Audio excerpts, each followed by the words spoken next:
2026 budget workshop meeting to order. And this is the appropriation request. So if everyone will stand, Commissioner Edwards will have our invocation and Commissioner Long will lead us in the pledge. Let us pray. Dear Lord, thank you for this day. Thank you for our many blessings. Thank you for the opportunity to get together and do the business of the county. We ask for discernment and wisdom. We ask all these things in your name. Amen. Amen. Pledge allegiance to the flag of the United States of America and to the republic for which it stands, one nation, under God, indivisible, with liberty and justice for all. Thank y'all.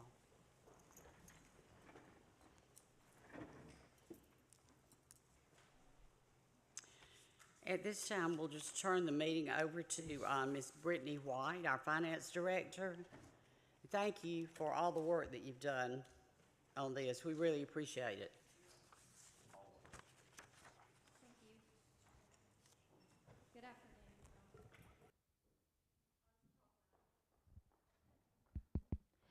So today we're going to have our appropriation workshop. So these are going to be our external appropriations presenting. The first half is going to be our annual appropriations. So these are going to be our quasi-government agencies. So these are already agencies, outside agencies that are currently receiving funding from Newton County annually. The last three presentations today will be external 501c3 appropriations that have applied for appropriations on the website when we put the applications out. And those are going to be at a max of $2,500 that they can request due to the policy that we have in place. So that the first page of your book is going to be the schedule for today. So we're going to start around 1 o'clock and end hopefully around 4. The next page, page 2 in your book, is going to be everybody's request. So this is going to have the 2024 budget amount, the 2025 budget amount, and then the requests that they sent over for 2026. So you can see any requested increases there in that column. So is there any questions before we get started with the presentation? Okay, well, we're going to start with our first organization, which is Alcoasa, and you can come on up and do your presentation when you're ready. Hello, how are you guys?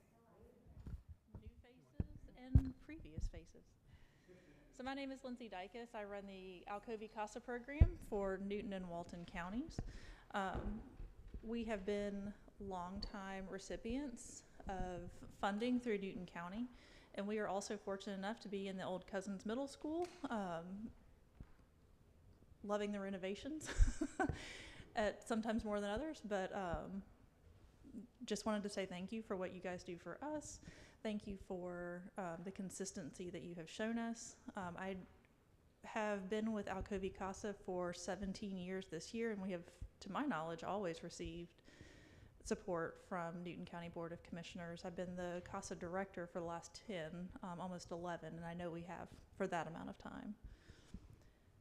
Considering we have been here a long time, I just wanted to see if you guys have any questions about the budget or the application.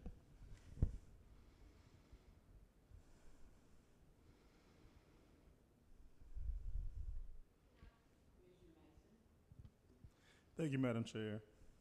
I don't have an actual question. Sure. But I wanted to say thank you for the work that you do in our community. CASA is a major asset into what our community needs and really making sure that our young people have what they need so that they don't get into what they don't need to get into. Correct. If yes, I'm sir. putting that in a nice, mild way. Yes, sir. And so I actually met the CEO of CASA. I think she's either in Gwinnett or Fulton County that I'm going to be connecting you with, and maybe you all can have some conversations and maybe bounce some ideas off of each other. And so look out for that email really soon. I say we're pretty all well connected. I'm not sure Okay. who you ran into, but they are, the CASA network in Georgia is a very strong network. That's what I and heard. there's some in both of those counties. There's some phenomenal women. Yeah. But yes, thank you. I think she's fairly new because I brought your name over to her. She said, I don't think I've met her just yet. So Then I'm it was gonna- probably Atlanta. She is very I think new. it is. And we're on a full-time. committee together. Correct. She's So- figuring it out and doing a great job. That's correct. So I was like, oh, I love Casa. Aw, And so perfect. I wanted to connect you guys. But thank you for Thank the you. work that you do, and I just wanted to put that out there. Thank you. I Thank appreciate you, Madam you. Chair. You're welcome.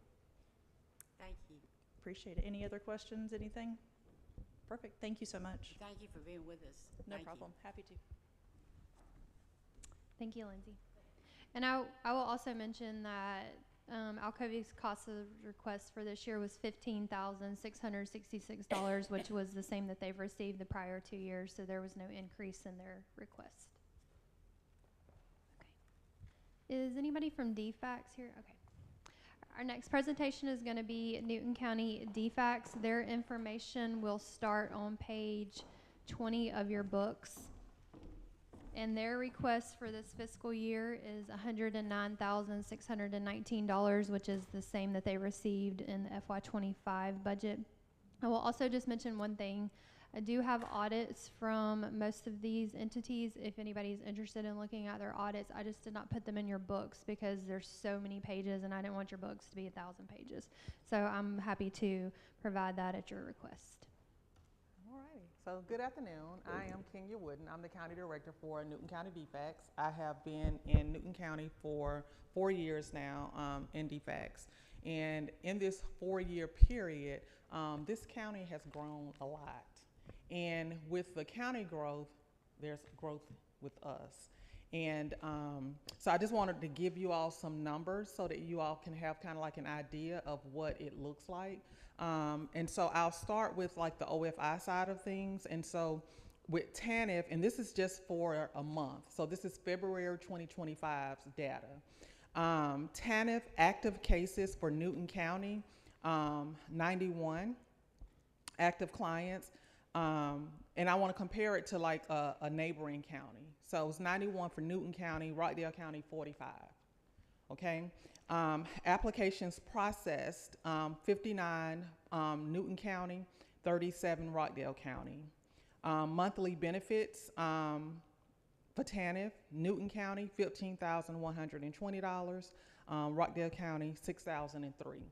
So it kind of gives you an idea of the growth for us and the amount of families that are served through Newton County Defax.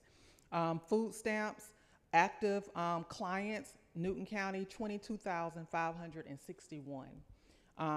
Rockdale County, 16,473.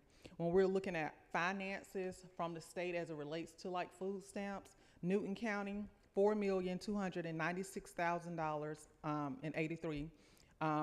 Rockdale County, $3,172,242. So that you can have that. And just giving you some numbers of what it looks like for this county. On the social services side of things, I just want you to wrap your mind around the fact for the county, I have 8 case managers, 8, okay? And so we have 78 children in foster care currently, which is a very, very good number. That number has come down each year since I've been here in Newton County, but that's 4 case managers serving those 78 children that we have in foster care. We currently have 2 case managers in CPS, and that's 58 cases, and 2 case managers in family preservation is 31 cases. So right now we have 167 cases in the county, and we have only 8 case managers working all of those cases for the county. And I feel like we do a pretty good job. And I don't know if you all are aware, but Newton County, we are on the clock 24 hours, 365, because we have an on-call team. Our staff, those same 8 workers are on-call rotation, so you work your normal shift. And I give this weekend for an example. We had a lot going on with foster kids, plus receiving new cases. And so the staff that was on call, the 2 case managers that was on call, literally worked the entire weekend and was at work on Monday morning. Do that make sense? And so we cover and we touch a lot of lives. And I always, the title that I give my staff is that we are hope givers. And our goal is every contact that we have with a family of Newton County is that we leave that family with hope, because despite their situation, there is always hope. And we touch families at their lowest levels. You know, it takes a lot to come into the office to apply for food stamps, to say that you need help. It takes a lot even in our services cases when you are being charged with allegations of child abuse and neglect to accept help, because a lot of times that's where it starts, is accepting that there is a problem and that you need help. And so I appreciate the county, because we can't service families without the support of the county. There's no way for us to do it alone. And so the funding that you give not only gives hope to the families of Newton County, it gives hope to us. It gives hope to my staff.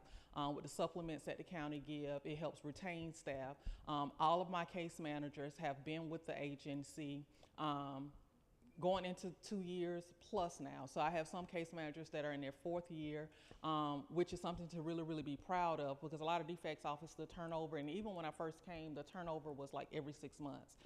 So to have a case manager that has been with us for one of them has been with us for 4 years. I have 2 that are coming up on their 4th year. I have 2 that's coming into their 2nd year, and then the other 2 going into their 3rd year. So that's a positive thing that we've been able to maintain staff. So do you all have questions for me? Thank you. I said the exact same thing. Thank you. Madam Chair, if I can make a comment. Commissioner Edwards. I can't imagine the emotional toll of you and the staff. So thank you so much for what you do. You're a line of defense for a lot of families, children in particular. So thank you so much. You're welcome. All right, well, thank you. Thank you. Thank you for coming.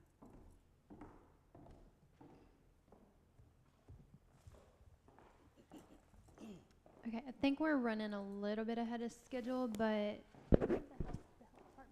so we can go ahead and skip on over to the health department since they're already here. Okay, so the health department's request for FY26 is $187,550, which is the same as their request last year. And if you want to skip over a little bit in your book, they're going to start at page 52 with their information.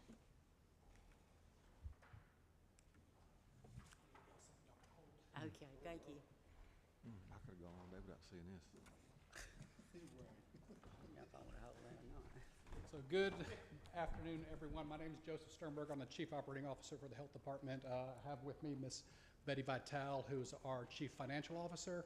I have been with the Health Department for 25 years, so I have seen a lot of comings and goings over the last 2 decades. Like she mentioned, we are requesting level funding of the $187,550. We use those funds primarily to support the salaries of 1 nurse, 1 environmental health specialist. The nurses provide, call it safety net care for our community, doing everything from breast cancer screenings to long-acting reversible contraceptives, immunizations, child health checks, all those kinds of things. In the last 9 months, Newton County Health Department's done about 6,500 patients through there, and it is some good services. I want to shift a little bit over to environmental health, because that's kind of the program that kind of stays under the radar. When they do their job, you don't see them. Septic systems don't fail. Nobody gets sick in restaurants and that kind of stuff. Back when we had the Great Recession, we lost all of our environmental health staff, every single one. We had to lay them off because all the land use disappeared. No septic systems, all the development stopped. We laid everybody off. We have finally gotten back to that same level of staffing in 15 years that it's taken to get back to that level of staffing. The photographs that I gave you on this piece of paper shows what we see when we do inspections. This isn't stuff I pulled offline. This is stuff that our inspectors have seen in our restaurants in either Gwinnett, Newton, or Rockdale County. I did not want to know where the facilities were, so as not to color people's perceptions of where they needed to eat inside their counties, but just know that when we see this stuff, we fix it. It's not where we let stuff go. We have a fantastic staff that has been here for a long time.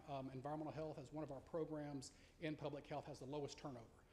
We typically have staff 10, 15, 20 years, whereas our nurses, like in our health centers, turn over every 3 or 4 years, just because we can't compete with salaries. So that's the information I wanted to share. I want to see if y'all have any questions. Yes. Commissioner Long. Thank you for coming.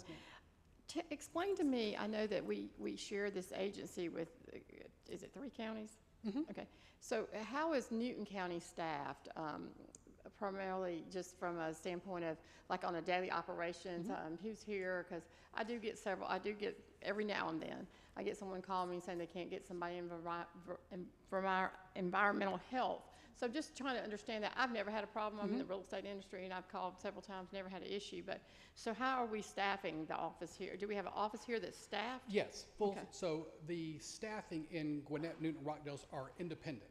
We may share staff if there's a vacancy that we need to cover, that workload, but they are fully staffed. They have their own budget. The budgets do not intermingle between the 3 counties. The only thing that's a little different is all the WIC staff are, we'll call it Gwinnett paid staff, because Gwinnett, as the lead county in the district, gets all the WIC money. We hire the staff and push them out. Okay. It's a whole lot easier for finance to handle one WIC budget than it is 3 separate WIC budgets, even though all the work's the same, all the staff does the same stuff. But the clinics and environmental health are solely staffed with Newton County staff. Okay. And they are, environmental health's fully staffed and has been for about the last year or 2, and the clinics still have a couple of vacancies. But if you're having issues ever getting hold of anybody, call me. You can call Jason Reagan, who's our environmental health director. He's been here 20 years also. There's never been anything serious. I mean, I don't want to make it out like that. Sometimes it happens if we have, all our inspectors are out in the field. We do not have people that just sit in the office waiting for work. They're always out in the field. So if they're trying to call somebody and our CSR, customer service representative, is on lunch, they may leave a message, but we don't have somebody just manning the phones. We are trying to do the work of the people. And I think it's more of that. People are impatient, not waiting for a phone call back, but because like I said, I haven't had that experience. And we actually did some research over the last couple of weeks because some legislators asked. Our turnaround time from application, we'll call it completed application to a permit, is less than a week, which is not Excellent. bad. Industry's at least 10, 20 days. So we try to turn them out in less than a week. Other questions? Commissioner Mason? Yes, sir. Thank you, Madam Chair. Thank you for your presentation. Those pictures were very interesting. I mean, the stuff that we see, if you've seen the TV show Hoarders or those other, Yes, I have. we go into those. They're much, much worse than than you see on TV. So thank you for the work that you do, because everybody doesn't have the stomach to do this type of work. My quick question was, you mentioned that when you see things such as this nature, that you all make sure that you fix it or resolve it. So is the funding that we provide is what you utilize to do that, or is there some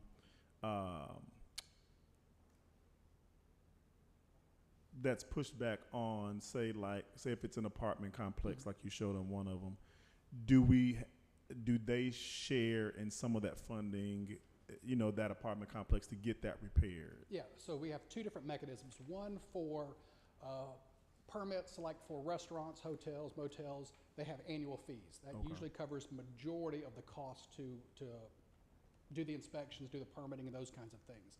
When there are failing septic systems, like that apartment complex, if they come to us first and say, I have a failing septic system, I need a permit, there's just permit cost.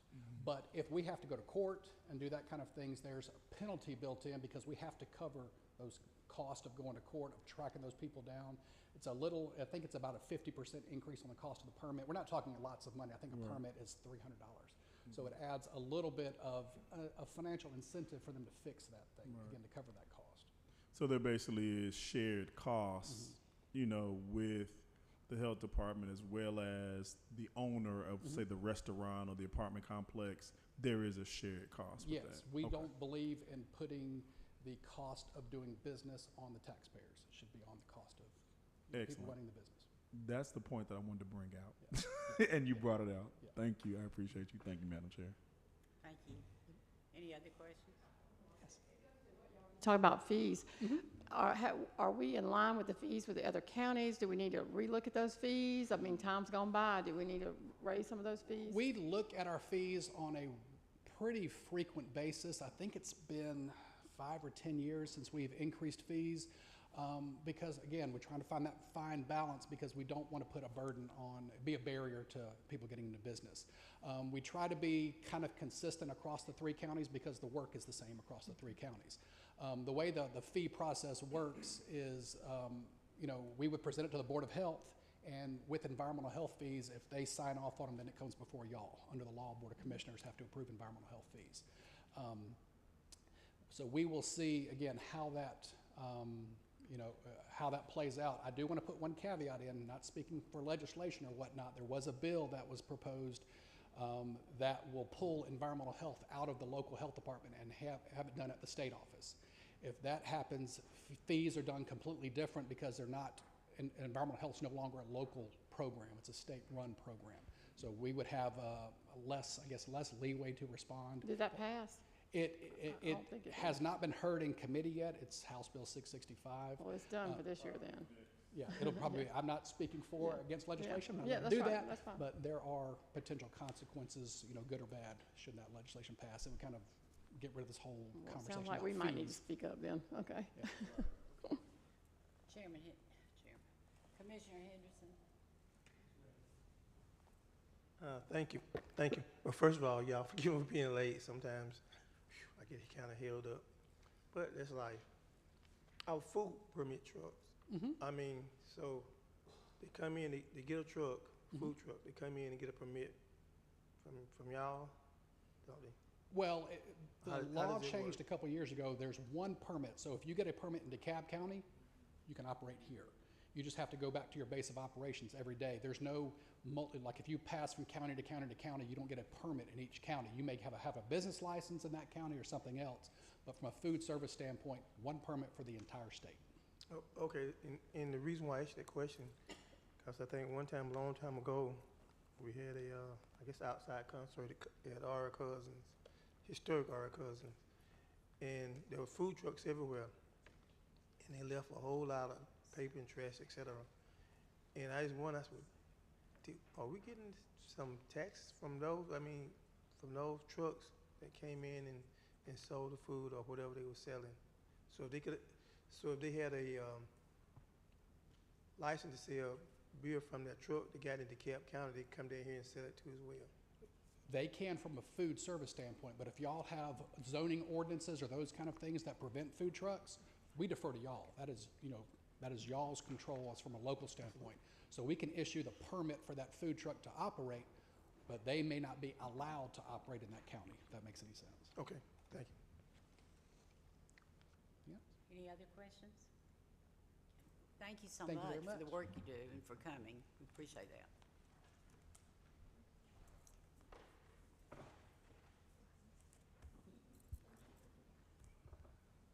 All right, thank you for your presentation. Up next, we will have economic development.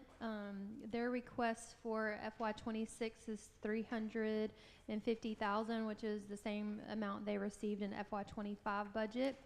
And if you go back a little bit in your book, their information will start on page 38.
Madam Chair and Commissioners, thank you so much for the opportunity to present today. I appreciate your time. So I'm going to start with, we are starting a few new things, and so in front of you is just a quarterly review that then we will make in a full annual review. I'm going to look to try to be on your next board meeting to come and give you this first quarter, so you're getting a sneak peek ahead of time. But I'll also share what's in that packet is not necessarily what's in your presentation today.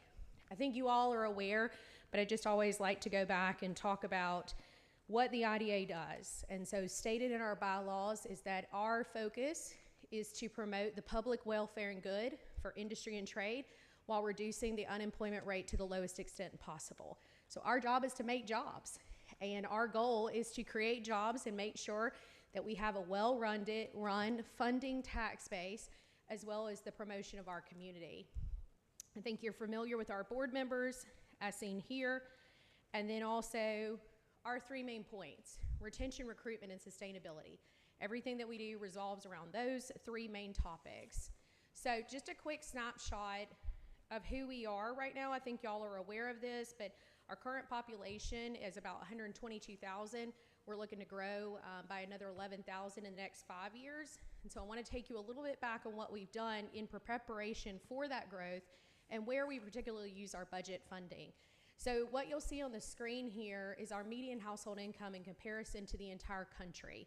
And I'm going to flip to this one, but then I want to come back to the other map, is that you all should take a big round of applause for yourselves, because this has been something, if you've been here for a while, Commissioner Henderson, Commissioner Mason knows, Commissioner Edwards, is that I've constantly talked about the median household income, the median household income. We've got to raise the rates. We've got to get better jobs, higher jobs that pay more. And this is something remarkable, that in the last 9 years, you all, in partnership with our office, has been able to increase the median household income of our citizens by over 57%. That's incredible. And so when you look back at the mapping here, and you look at our other partners around the country, where that kind of greenish area, it's really astounding, and also something to be very proud of what you have done and how you're competing against the rest of the country to be a place that we all know, but a wonderful place to live, raise a family, and have the funds to be able to do so. Along those lines, unemployment rate. So as you saw in our bylaws from 1964, we watch this, we monitor it. Over average since COVID, we've really rounded out about our unemployment rate around 4%. True unemployment's right at 3.2%. That means every person potentially possible in our community is able to work. So we're averaging there. In 2025, at the beginning of January, you can see we're about 4.2%, and then our peak of 13%. But I want to share with you, and a big part of our budget, as Brittany said, we are just really grateful for what you present and provide to us as big funding piece here for us. But this is something that we're going to work on going forward. While you just saw the great news of our median household income and you saw the great news of our unemployment rate, as you all know, something that I like to say is that if we're not trying to improve or we're not growing, we're dying, and we always can do better, and we always can do more. This is a snapshot that we like to do in the office, and it'll come out this coming up June. It's a wellness check. And in the wellness check, we kind of look at all of our stats, look at all of our areas, and this is something, again, sneak peek, that's coming to you a little bit early than the end of our fiscal year, but I think it's important to give visibility of where we are. So I want you to focus at the bottom here. And what this states is that in our community right now, is there's a significant amount of people without GEDs or high school diplomas. And so when we talk about obtaining the wages, obtaining the jobs that we're looking for, and also the jobs that we have been able to recruit in, many of our people, and Commissioner Henderson, I'll take this to you, that you always say, well, how are our people going to get these jobs that we bring in? Well, we have to make sure that they have GEDs, they have diplomas, they have high school diplomas, they have the credentialing, and this is a huge market of that. We know there's a lot of people here locally that are taking our jobs. We see that in the median household income, but it's not all of them. And there's a significant percentage of those that are not able to take the new jobs we have brought in because they can't even get in the door without a GED, without a high school diploma. Now, I won't speak on behalf of the county because I know there are many jobs you can obtain here without a high school diploma, but it's very hard. It is very slim and very difficult. But if you look at some of the numbers here, Our highest city and municipality with a population without a high school diploma is Porterdale. So we're actively working with the city of Porterdale at the moment with Georgia Piedmont Technical College to bring in free training, to bring in GED equivalency programs. We're also talking to Oxford, Covington, and then we'll move on to the other counties as well too to do the same. And so that's a part of our office. That's a part of the work, what you see in your review, making connections, really trying to change these numbers in percentage. It's a marathon, not a sprint, as we all know, but these are some of the targets that we want to look at. If you look where it says Newton County, and so for you all, while every city's inside the county, and so you all in many of your districts bleed over into these municipalities, but that 8.6% of the population is the unincorporated. So some might bleed into some of the areas that you might have, but also if one of these are your districts, you kind of know. And this is, again, when we look back at the numbers, it's not good enough, quite frankly, just to have a great median household income. We need to be great, we need to be greater, we need to do better. We need to make sure we're doing more in this, and so this is a big part of our focus going forward. The other thing that we're targeting, and it's important for our budget allocation, is that we're also looking at the ages of the people. So we're also trying to meet them, and if you look here on the screen, you'll notice that one of the largest populations of that unemployment, which we also believe, going back to the previous slide, are people without high school diplomas, is in between that age range between 35 to 44. Somebody that just maybe never got jump-started or took a job and again is getting pushed behind. Doesn't mean they can't have a wonderful career, doesn't mean they can't learn more. We have adult classes, but we also have to meet them where they're at. We might have to look at daycare opportunities. We might have to look at night classes. We might have to figure out some ways that we can do transportation. And so those are things in partnership with the college we're doing. Before I go to this slide, I just want to share that a big part of your budget funding and allocation for us is to be able to fund data services that we can pull this data. And so when you look at these data points and partners that we work with, studies that we work on, a big portion is that. I'm going to move into the tax side of things, which we all love. And if two things you've ever heard from me, again, is the digest and the median household income. So I love to look at the digest, and I think it's something that is really encouraging and exciting. And so I've split it up into two frames. The top of your screen starts back in year 2016.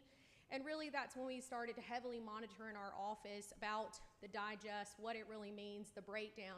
And if you go into the lower right-hand screen, you'll notice at the end of year, fiscal year 2024, not calendar year, so we'll get new numbers coming soon following year. But if you look at the digest, you can see that 2024 is the highest year ever that we've had. Also, we've had an average increase of the digest of over 13.8%, and in the last 8 years, it's over 153%. That's massive. And again, it's things that we've seen of land and property that we're trying to recruit, that we're also trying to utilize. It's brownfield sites that maybe have been utilized, but maybe have gone into foreclosure or forgotten about and had new redevelopment as well.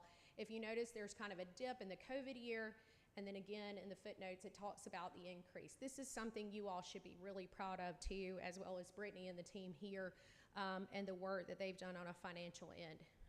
It's really incredible. So what does the digest really mean? Well, it's companies like this. We work heavily with our institutional partners, our industries, who are paying significant amount of money back. And so this is kind of a snapshot of the county as a whole and some of our largest employers. Employers that we work with for not only things like data service, unemployment opportunities, whether it's career fairs or unemployment, I guess it would be data services, and also wage and benefit rates. We just established our wage and benefit survey for this year. The county participated in that. And so we'll get kind of an indication of where our wages are for the community. Are we in line? Can the county, can the city, can the hospital, can the school system compete with some of our larger partners? What's that temperature check? And that's a big part of our role in the office as well too. A little bit of a snapshot closer into the city limits of Covington, just to kind of show you some other kind of pockets, which, as you know, has a significant amount of our resources and infrastructure versus some of the other unincorporated areas, mainly our rail line, as well as 3 exits off the interstate. And then 2, retail. So I know this is some of your favorite topics to talk about, especially Commissioner Mason, and this is something that's really great. And I'm here to say that in one of our goals, if you remember, is retail leakage. So that number all the way to the right, that number is a number that we really heavily study and look at, because that is the number every time you take your credit card outside of our county lines, we leak money outside of our community. So every time you go to Conyers, every time you go to Monticello or Athens or Macon or Atlanta, that's the money we leak out. If you remember, probably 5 to 10 years ago, I came to you and that number was well over $2 billion. Our goal, and has been our goal, and we're happy to announce that we have achieved a goal, which is we wanted to get it under 800 million, and we've done that. And so we're at 700 million. Now, again, as we always say, is that good enough? No. So we're going to add the new goal going into the new fiscal year to continue to do that. And how are we doing that? Where does it come from in the budget? Our highest pathway for sales tax use is on the Highway 278 corridor. As you all know, and I know you have Kathy here coming here shortly, the 278 corridor is critical. And if you remember when we started the CID, it was going in the frame of blight. And now you see new businesses popping up, you see new construction, and if that is our sales tax arm of the county truly, then it's important that we continue lifting that area. The second piece, and I think is important for each of you and know for our office, is that we've got to do a better job, and I've heard that from each of you and or your constituents, to really engage entrepreneurship and local small business. While it is great to have the chains that we have coming here, and we hear often we want something nicer or healthier or ways that we can do that. That's not always the case, but it can be the case if somebody wants to be an entrepreneur. You can offer those things, but we need to do a better job locally of offering the resources that you might see here. The Small Business Development Center, the SBA, UGA's Archway program that's right down here in the center, our rural zone that is now here in a designation from the state of Georgia, and opportunity areas that are also state and federally funded that can use tax credits. And so then parts of your funding will come back for new updated documentation. I had the chance to, talk to Commissioner Mason not too long ago, talking about how encouraging it is that how often we talked about that we were competing quite a lot against Conyers and Rockdale, right? When the brokers looked at us, they said, oh, you can't take sales away from Conyers and Rockdale, that's where you're going. And now we can. Now when you're seeing new numbers, we are our own little pod. And I think that's why you see new businesses coming in, such as Olive Garden, to Aldi on the west side of town, to a plethora of others that are coming in and around the community. We've really identified ourselves. But now we need to market it. Now we need to show that, they're bringing their dollars here and other people can shop here, and that we've become a retail destination. And all of that matters as we grow sales tax and as we grow employment tax and also property tax as well. The last few things that I'll show you here, and I think you know, is that we have our office and myself has been designated as kind of one of the lead liaisons for Stanton Springs, the Joint Development Authority, in partnership with Walton County. And so this is kind of the map in the area of what is down at Stanton Springs currently. I think it's very exciting to see where it's heading. Brittany, did you talk about the new money, or Commissioner Edwards, the funding that's coming in for this year for the JDA? We haven't talked about it. I won't steal that from you then.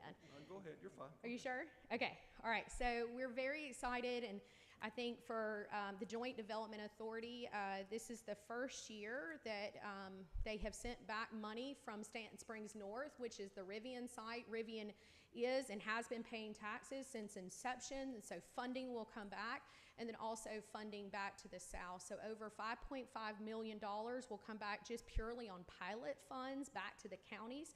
Our allocation of that is about $1.6 million.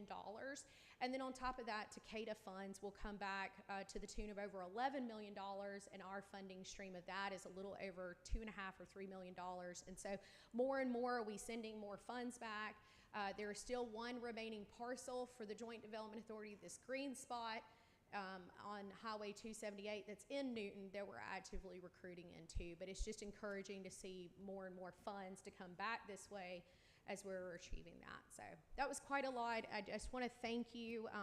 It's always a pleasure and an honor to work from the county that I'm with and from here in this. And so I just really thank you for that. And it's always great news to tell you great stats. and details as well too. But I'm happy to take any questions. So thank you.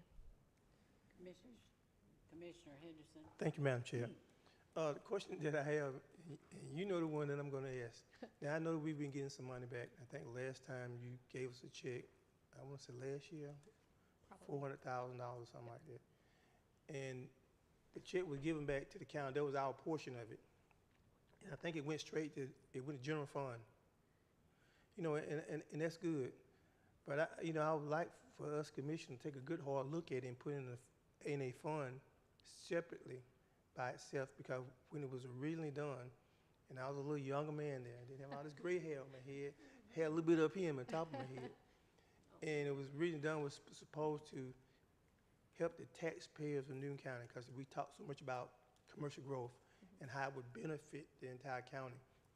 So I didn't think that was a good place to have that money put into our general fund, because typically, in my opinion, when it goes into the general fund, it goes every which way, possibly, rather than hit going, being saved, and look at the commissioner, look at it, how can we help our taxpayers with that too as well, and it's really good that it's growing. I just want to start right there and just talk about a little bit about the jobs. The reason why there are probably people not excited, they're not excited. People have to get excited about something. You know, when you go to a baseball game, I love football. Yeah. Baseball game, people just run to the game because it hit a height. There's a atmosphere of excitement. We don't have that about our jobs here in Newton County. Maybe people from over Rockdale and Henry County and other counties might be excited about it, but we're not excited about it. You build excitement in your high school. You got to show those kids, those young folks who are graduating, who may not go to college, their excitement about going and getting a job here at home, about them getting a job here, and about the ones who feel a little bit short about getting a GED. You got to start with the young people and spend money and excitement. So I think that if the bigger companies really want to get those young folks, I think from 25 to 44, that they got to build that excitement. You start at your schools, other places, and get those people excited, knowing that you're going to help them. Even if you have to have a person and sit down, like you said, a class, and almost hold their hand to get them where we need to be at. Because I think it's very important as far as our growth. And that's what it's going to take. Yes, sir. So I'll answer that in two parts.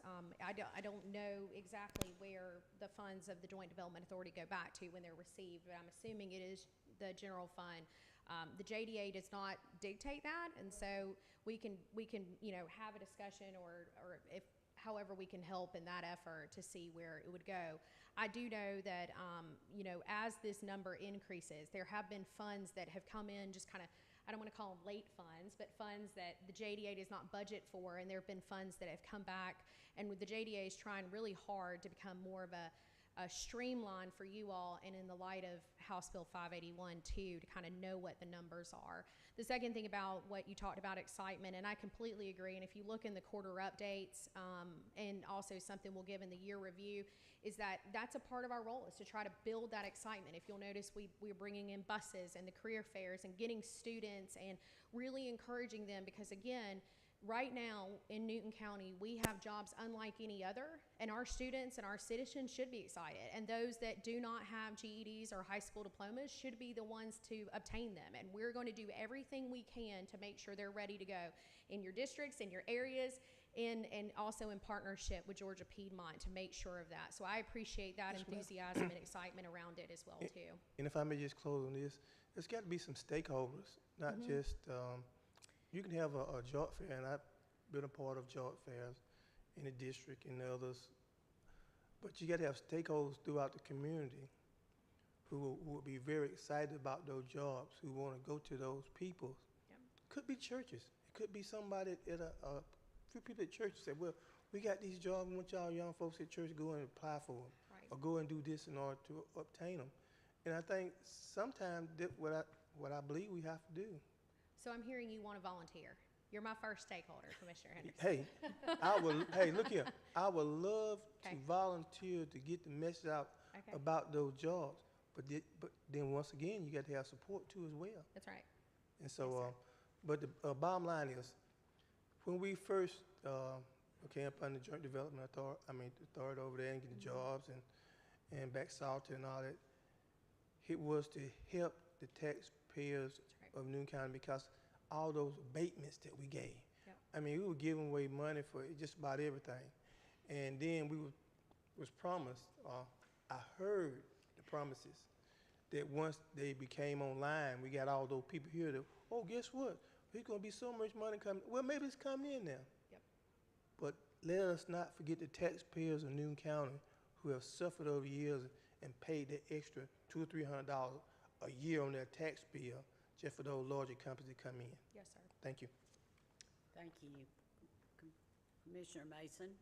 Thank you, Madam Chair. Thank you, Sarah, once again. You know, this is my area of passion. Of course, also being a vice chair of the Community Economic and Workforce Development Steering Committee for the National Association of Counties.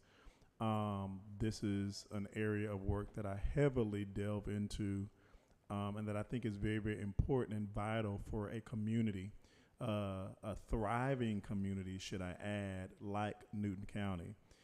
And I think we're doing amazing work and moving into great direction.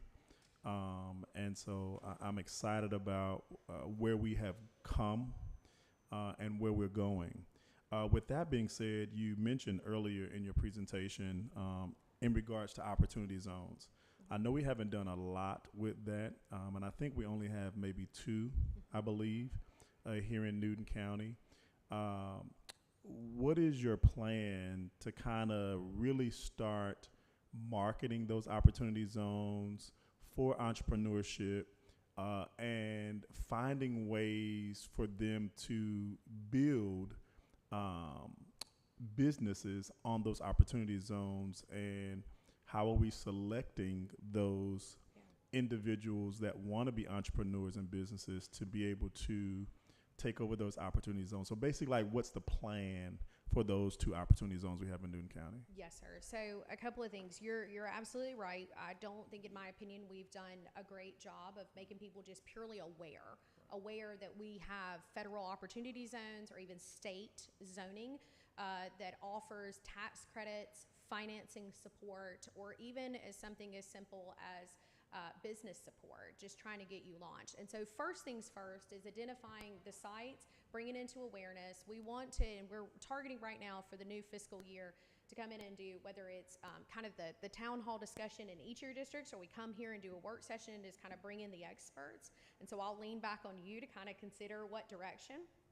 But then secondly is not only that, I think it's a part of understanding what parcels available, what the zoning is there, you know, really identifying and making sure that we're fitting into what's in your current land use maps, what's in your current comp plans, making sure that we're identifying correct parcels. Now, we can't dictate who buys, you know, what piece of property, and as well as you can't either, but what we can make sure is that we're steering somewhat in the right direction, and we're setting someone up for success and not potentially failure.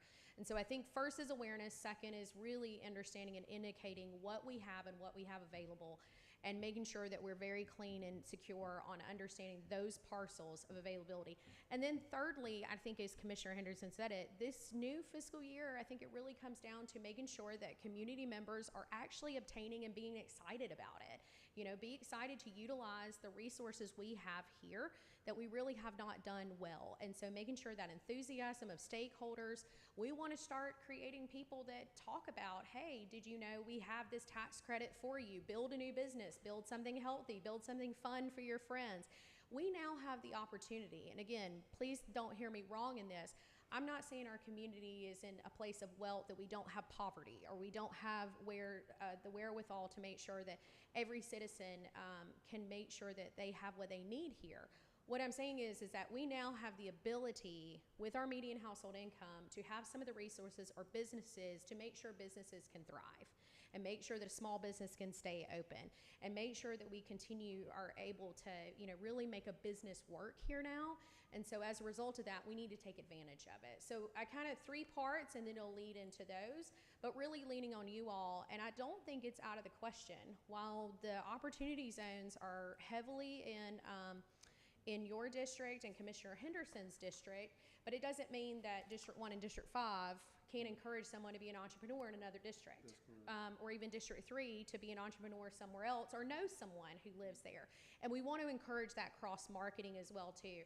So I think it's a larger plan of that as a whole, but it's really important that we try to grow our small business and not just look at the larger industry as well too. Thank you. Yes, sir. Thank you, Madam Chair. Any other questions? Thank you so much. Thank you. Thank you, Madam Chair. You. We appreciate that. Appreciate the work you do. Thank you. Okay, up next, we will have Highway 278 CID with their presentation. Their information will start on page 86 of your booklet, and their request for this fiscal year is $30,000, which is the same request they had for the FY25 budget.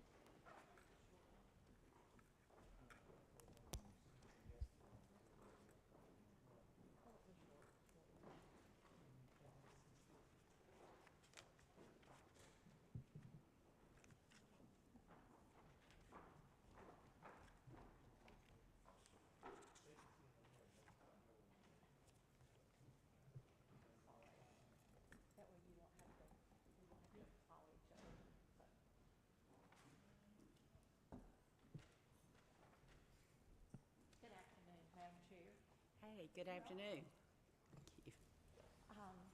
Commissioners and finance staff, it's an honor to be with y'all this afternoon and to make our request. The Highway 278 CID has requested from you $30,000 from the FY26 budget. That is to pay for our project manager or program manager. And as we go through our presentation, I'll explain to you why that's so important. We have also requested, we have $320,000 that you previously approved for phase 1 from SPLOST funding. And in the current SPLOST, we have another $1 million that the Board of Commissioners have approved for phase 2. And we do ask that you continue those in the SPLOST funding allocations that you have. So, and as we go through here, next page. Oh, there's a clicker here for me. I'm not very technology. All right, let's see. Okay, all right. The original master plan for the Highway 278 was conceived in 2017, 2018. This is the master plan. It's a 3.2 mile strip along Highway 278 from exit 90 to just beyond Highway 142 and Highway 278 intersection. And we're going to try to go through the short version, so some of the newer commissioners, I'll be happy to get with you and take you through the in-depth. Phase 1, this is the project that we currently have at the GDOT for final approval. It goes from exit 90 to just beyond Highway 278, sort of close to the end of Newton Federal's property. There will be a roundabout at in front of the Longhorns restaurant, and there will be redirection around exit 90 that will funnel that traffic from the east, coming from I-20 on the east into that roundabout, and you will go through that roundabout to access the west entrance onto I-20 there as well. There will be an intersection that will remain at West Street, and the reason we did that, and that was a long, hard-fought argument, was because public safety, if Emory Street gets backed up because of the train, they do not have an alternate route to go to Oxford or go to North Covington, and so we worked with them to create that area. This is the funding request that we see, and as you will notice here, as of yesterday, we've received all of the funding, or the grant funding, for phase 1. That's PE, which we're currently in, which is preliminary engineering and design, right-of-way, utilities, and construction. We received that final grant yesterday. Let's see. All right, let me go back here. I'm missing a page, but I will just give you the brief runaround on this. The reason this is so important is Phase 1 is a total of $21,443,000. That includes our project, which is 18009, which is just over $6 million, and that includes GDOT's portion of this project, which is 17454, which is $16,500,000 approximately. So it's a total project of $21,443,000, and that means that our $1,200,000 investment that we have from local funds, $320 from the Board of Commissioners, $320 from the City of Covington, and the balance from the CID is leveraged 17-to-1. So that's the return on our investment there, and that's why it's so important that we do this and go through the GDOT process so we can receive those federal funds as well as those state funds. Phase 2 picks up at the end of Phase 1 and at Emory Street, and it goes to Hospital Drive. Phase 2's proposed to have 3 roundabouts in it: Pace Street, Elm Street, and Mill Street, and again, a streetscape, which is a median down the middle, landscaping with 10-foot sidewalks on each side, or multi-use paths on each side so that people can walk and bike on those safely. We are in the current phase of preliminary engineering and design. We have done an RFP, we have selected a company, and we're waiting on cost estimates to come back and be proposed to GDOT for approval. And at that point, then we will come back and decide how we move forward on the grants for right-of-way construction and utilities there. The total estimated cost of this project would be about $19 million. We have a grant for $1 million for preliminary engineering, and the CID is paying the total match to that, which will be somewhere between $254,000 and $400,000. Phase 3 goes from Hospital Drive to 278 and 142. It actually goes to Henderson Drive, which is the driveway to not the new apartments next to Eastside Crossing, but the smaller apartments that have been there the whole time. And one reason I want to report this to you is because we've had new movement on Phase 3. We have 4 projects: Adams Street, Hannah Street, Industrial Drive, and Floyd Street, that were completed last year. Those are important, and they total about $1 million. Those are important because they were all planned and operated by GDOT, and they were paid for 100% by GDOT with no local matching funding. So we were able to say, if you want to make these improvements, even though they matched with our original design, we don't have the money to pay for your match. And they said, we're going to go ahead and do it with safety and operations. So that's $250,000 we saved last year. And then in December, they sent the City of Covington and the CID notice that they're changing the intersection there at 142 and 278 to basically a 3-lane roundabout. 2 lanes will be in the roundabout and right-hand turns at each corner. This is going to be 100% funded by GDOT. This is not going to be local match at this time. We're in the design. This is conceptual design. We're in the design phase now. We're working with them to see how we can implement some of the things the CID wants included in this. But this is about an $11 million roundabout, so it's significant. This is roundabout, right-of-way and utilities are programmed for 2026. They intend to start construction on this one in 2028.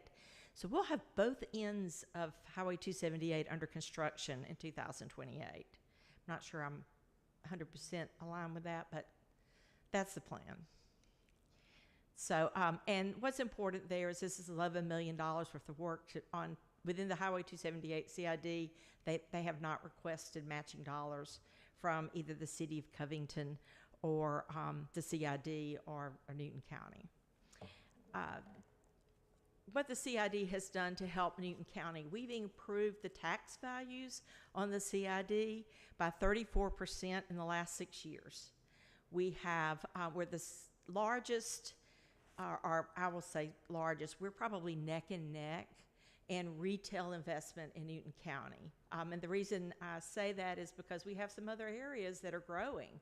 Salem Road, Alcoa Town Center is the closest one in valuations to the CID.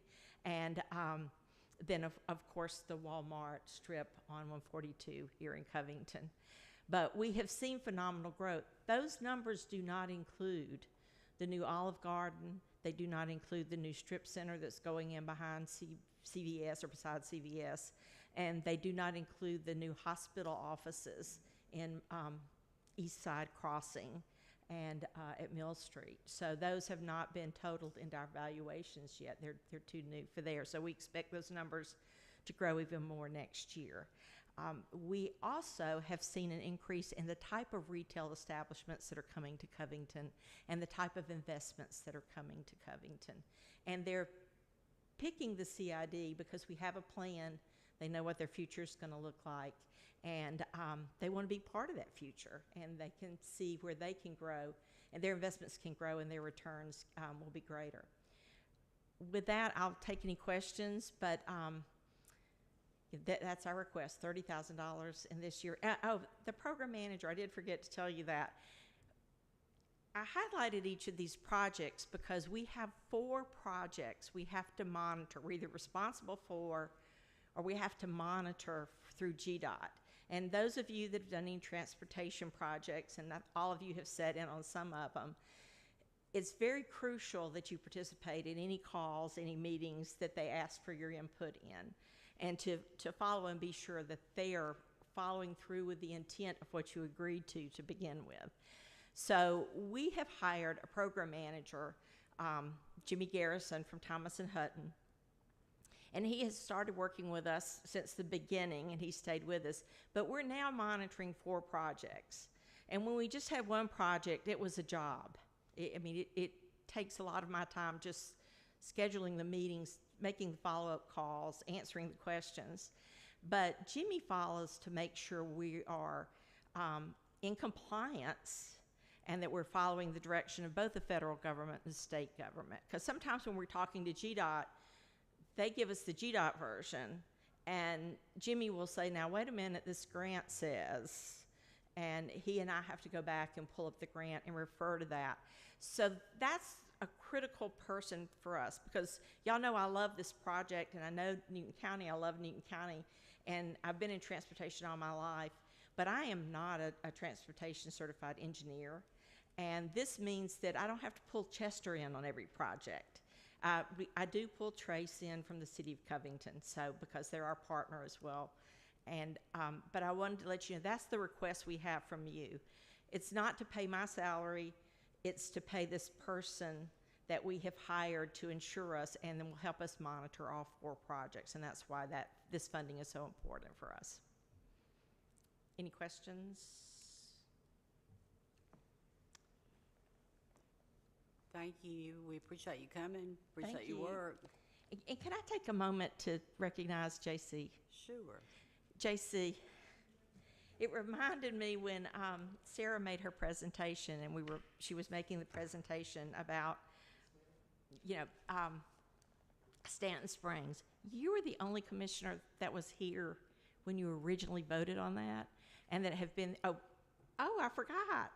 So thank you both.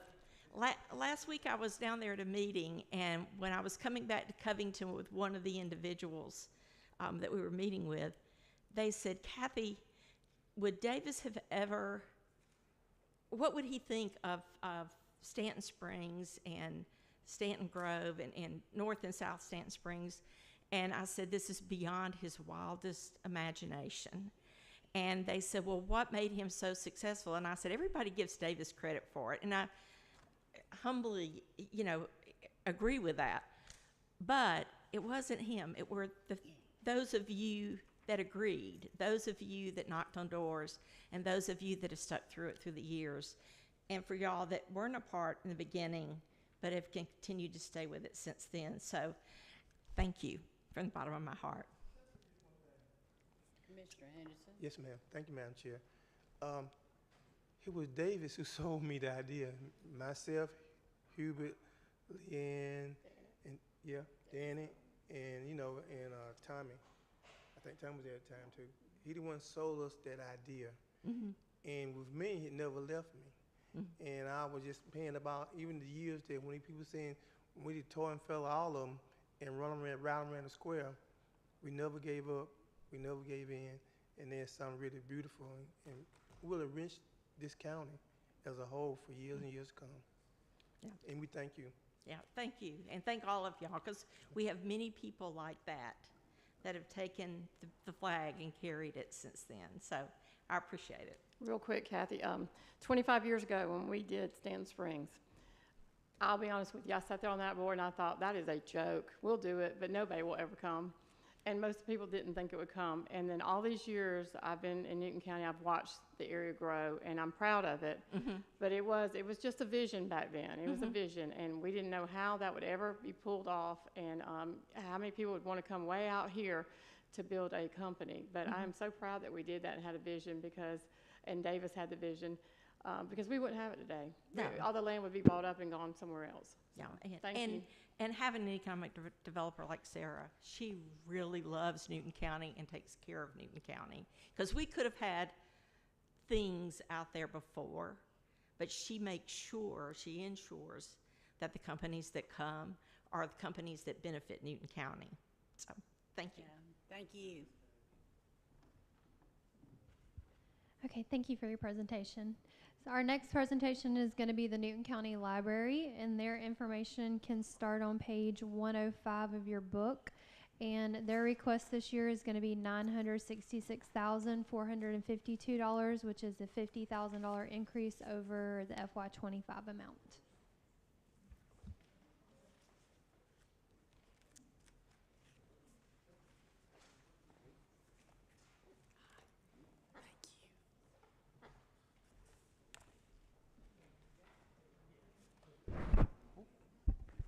There we go.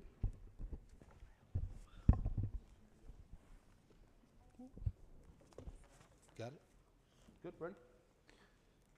Hey, my name is Zach Ames. I am the Newton County Library System Board Chair Member for this year. I'm an educator of 18 years in this community. The last decade of that has been at Newton High School, where I teach United States history. And I come before you today. I am not the most esteemed chair member that's ever been here. Guys like Steve Whiteley have come before me and been in this position and have really carried the torch for literacy and education. But I will say that over the years, we have reached an impasse in that we are now at year 16 without an increase in funding for our library system here. And Lacey's going to tell you in a minute what we are requesting. Frank's going to get more into the details as they do, but I'm just coming to you as the board chair, as a community member, as an educator, as someone who is passionate about literacy, and just to tell you, guys, we have a crisis of literacy in this country. Our country is becoming more and more illiterate. We are living in a country where people are reading less and less, and I don't think I need to tell any of you guys that getting to the positions where you are, that reading was a very important part of that, and access to information as the libraries is an important thing. As a history teacher, I'll only leave you with this before we get started. Sorry, I have to do this. I always lead, this is the story that I always end my year with my students as they leave my classroom. I don't let them forget this, as we talked about the Congressman John Lewis, who was from Atlanta, who led marches at Selma, who led marches hand in hand with Dr. King. The whole reason that he got involved with the civil rights movement in the first place was at age 16 in Troy, Alabama, he went to go get a library card and was denied. And it was that frustration for he and his family that made him get up and say, I'm going to go make a change. Guys, we're just asking to keep the library open. And so I ask you and bear that in mind to keep an open mind as we come again. This is year 16 that we are asking for an increase. We just need more people. We want to keep the libraries more open. We want to keep the services available and maybe even increase some of the services that we have available to people here. Thank you. Hi, good afternoon. I'm Lisa Keaton. I am the Library Director for Newton County. And it's my part of this presentation to tell you what we've been up to for the past year. Where's Mandy? Oh, okay. All right, this is our mission statement, and the main part of our mission statement is that we actually support the community in Newton County. So for the past year, for FY24, our circulation was 220,000 items. Those were the top 24 checkouts for 24. And the number one thing that our patrons keep asking us for is new books. They want more books and more, specifically more new books. All right? You all know that we're part of the PINE system, which is a consortium for Georgia. And all the counties that you see in green are PINE's libraries. So what we do is we do lending between the library systems. So I know some of you that have used PINE's. You put a hold on it. If we don't have it, we get it from another PINE's library. So in FY24, we received, which means they came in to Newton County Library, 25,000. We sent out 25,000, almost 26,000. And the total was 51,000 items. But what I want you to pay particular attention to is you see those bags on the right-hand side in the box? Those are how we receive the PINE's books. Our staff has to unpack every one of them and check them in. When we send them out, we have to pack them in the bags again and put them in the totes, and they have a courier to pick them up. So we actually hand-packed those 51,000 items ourselves. It doesn't just appear. We actually have to do along with all the other things that we circulate and check out and check in. So last year we had 80,000, almost 81,000 people visit our library system. Our computer use was 28,000. Our website hits was 97,000. All of these would have actually been higher, but we had to do some safety repairs to Covington. So it was closed from August 1st through September 30th. So some of our stats are a little bit lower than they would have been if Covington had been open those 2 months. All right, program attendance, we had 7,700. If you all want to see what we do in the summer, we have a performer named Keith Karnak that comes out, and that's what it looks like when he comes out. There are kids everywhere. They absolutely love him. So if you ever want to see that parking lot full and see what's going on, that's the day you need to come. All right, so with our community literacy, these are some of the things that we do that people don't always realize we do. I think last time we brought you the literacy kit, which is the top purple one with the bunny. We give those out every month, and they have like a little craft in them, and then, you know, it's like B is for bunny or R is for rabbit or something like that. We give out 350 of those every month, and the only reason we give out 350 is because that's the most we can do. We partner with Oxford College, and our wonderful children's librarian Meredith puts the pieces together, and we send them to Oxford College, and the kids do it as part of their community day to put them together and then bring them back to us. We probably run out of that 350 2 weeks into a month. And the Stone Soup is our online book club. We have about almost 80 people that are part of that. The Story Walk, as you all know, that's on the square, which is really, really popular. And our Sparks program, which everybody doesn't necessarily know about. This is a partnership with Piedmont Newton and the school system, where we have an early literacy program. So we put together, well, Oxford helps us put together bags for new mothers with newborns, and so they get their first book and all their information about literacy and early learning. These are some of the services that we offer that are really unique, that really the libraries, public library systems in Georgia do that no one else does. We have Mango Languages. We gave you a packet, so all of this is in your packet. Libby, which is our ebooks. GLS, which is Library Services for the Blind and Print Disabled. We partner with Ask a Lawyer with Georgia Legal, so they come once a month to do legal services for seniors. Learning Express is a database. If you all haven't tried that, it is wonderful. You do all your career testing, like if kids are taking the ACT or the SAT, they can do all this for free. You can go in and work on your vocabulary, your math, all kinds of career tests, and through generous public donations from people in the public, we have been able to digitize all the Newton County, all the Covington newspapers from 1835 through 1969. you can access that from home through the Digital Library of Georgia, and it's really fun to look back and see 100 years ago what was going on in Newton County. And my last slide I wanted to tell you about is that Newton County Library was one of only 300 library systems in the entire nation that was awarded this program to do. It's called Thinking Money for Kids, and you probably have seen the flyers, or if you've been in the library, seen the wonderful display in the lobby. And it is teaching kids about financial literacy. So it's for kids ages 3 to 12. That was Melissa's great idea. She told me about it and said we should apply for it, and so we did, and we were awarded it. We came up, and it's in your packet, with like a bank book. So we have some books that the school system gives us through their L4 grant. And so what we're going to do is we're going to have the kids, every five books they read, they can pick a free book. So if you look at the bank book, we've got that going on. So that's going to be going on from May the 1st through July 31st.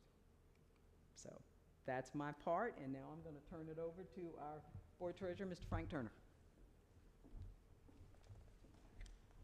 Good afternoon, and thank all y'all for coming. I've had videos of Lace being here when nobody was here but Lace. We appreciate you being here. First of all, I want to remind you, and you probably know it, state regulations require that any funding you give the library last year, you can do no less than that this year. If you do, we lose state funding, which is substantial. You cannot do less. 18 years ago, you gave the library over $1 million a year. 18 years ago, over $1 million. And 2009, which was done in the middle of 2008, you said, oh, everything's gone to hell in a handbasket, and it had in 2007. We can't give that money to the library. They said, okay, the state says you have a one-time exemption, you can give less money. You lowered it to 907,000, from over $1 million to 907. In 2010, they said, okay, you can do that again, 907. That's no less, so you can keep doing it. In 2011, you increased it to 916,000. Since then, it's been absolutely the same amount of money forever and forever. And you can see the pie chart up here where we get our money from. We get local, and the 70% is local. Next chart, somebody. Now, you can see we've gotten the same amount of money from 2012 all the way to 2025, $916,000. Y'all heard of inflation?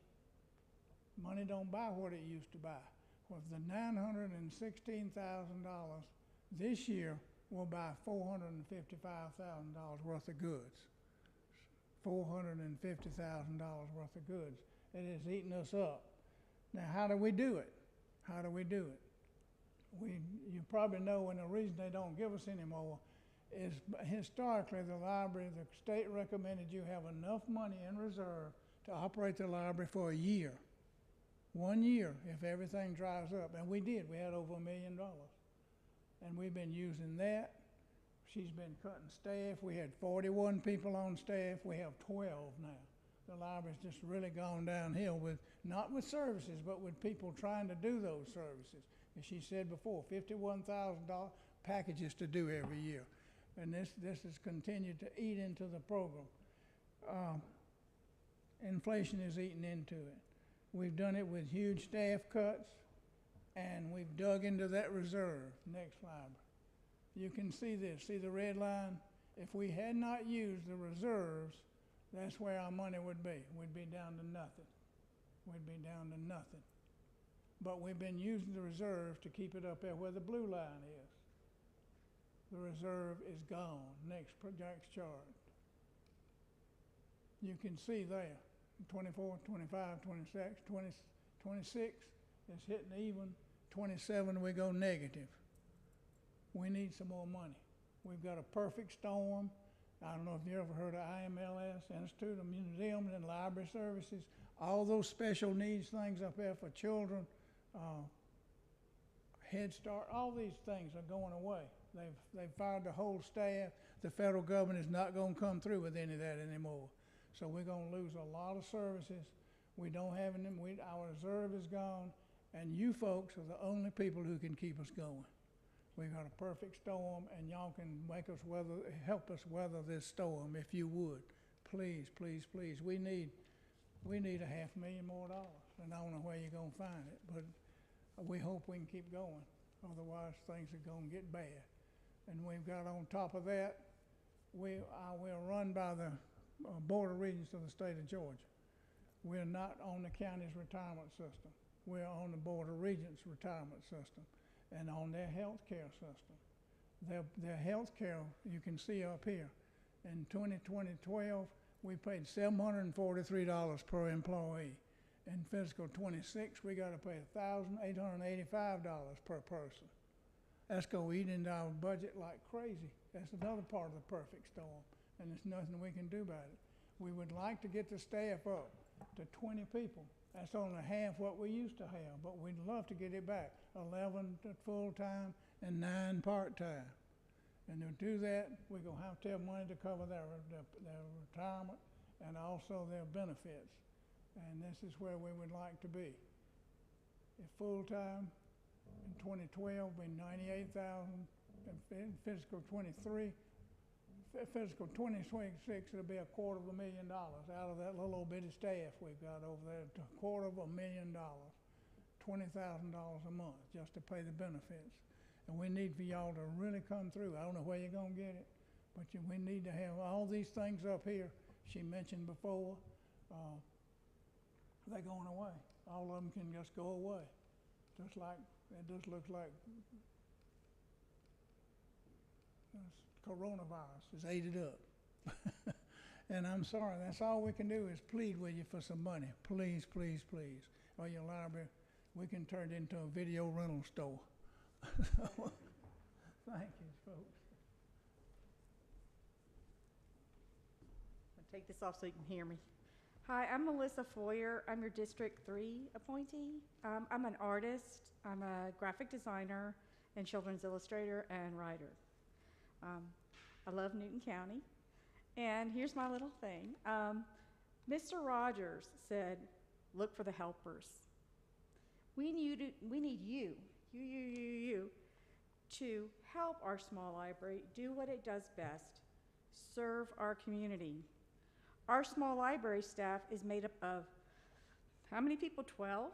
12 people that serve 2 libraries.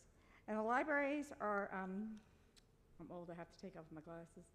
And the libraries are open or shut because of our small crew of library staff. There once were 41 people working in 3 libraries. So now we've got 2, and we have less people. It's easy to say that you love the library and harder to stand up and fight for the future of our library. If we are having trouble covering raising insurance costs and overall costs, we are failing our libraries and library staff, and it is a much smaller group of people. Imagine being dedicated to the library and hearing about bills that are threatening your job. And imagine being worried if you accidentally said the wrong thing to the wrong person and they considered a book or statement harmful. How would you feel about your job? The library staff is hustling to do the basic work of the library, the work of making books and learning resources available to our community. We know that Newton County is facing challenges, but helping the library cover rising costs is just basic governance. Words have power, and we need to protect the words that are under our care in order for our community to thrive. Use a small amount of the impact fees, maybe, to make it so our small community stays steady at the least. Find the money somewhere. At the most, allow us to slowly grow our library as our community is also expanding.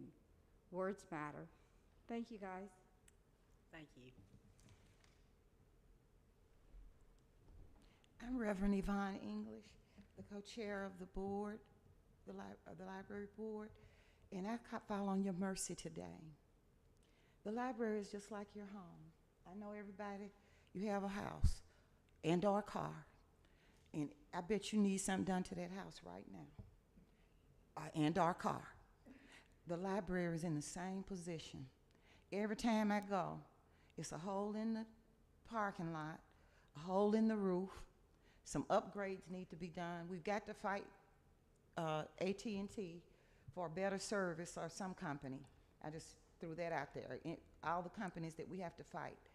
But then we don't have enough people. And the reason we don't have enough people is because we can't afford insurance. Insurance has just skyrocketed.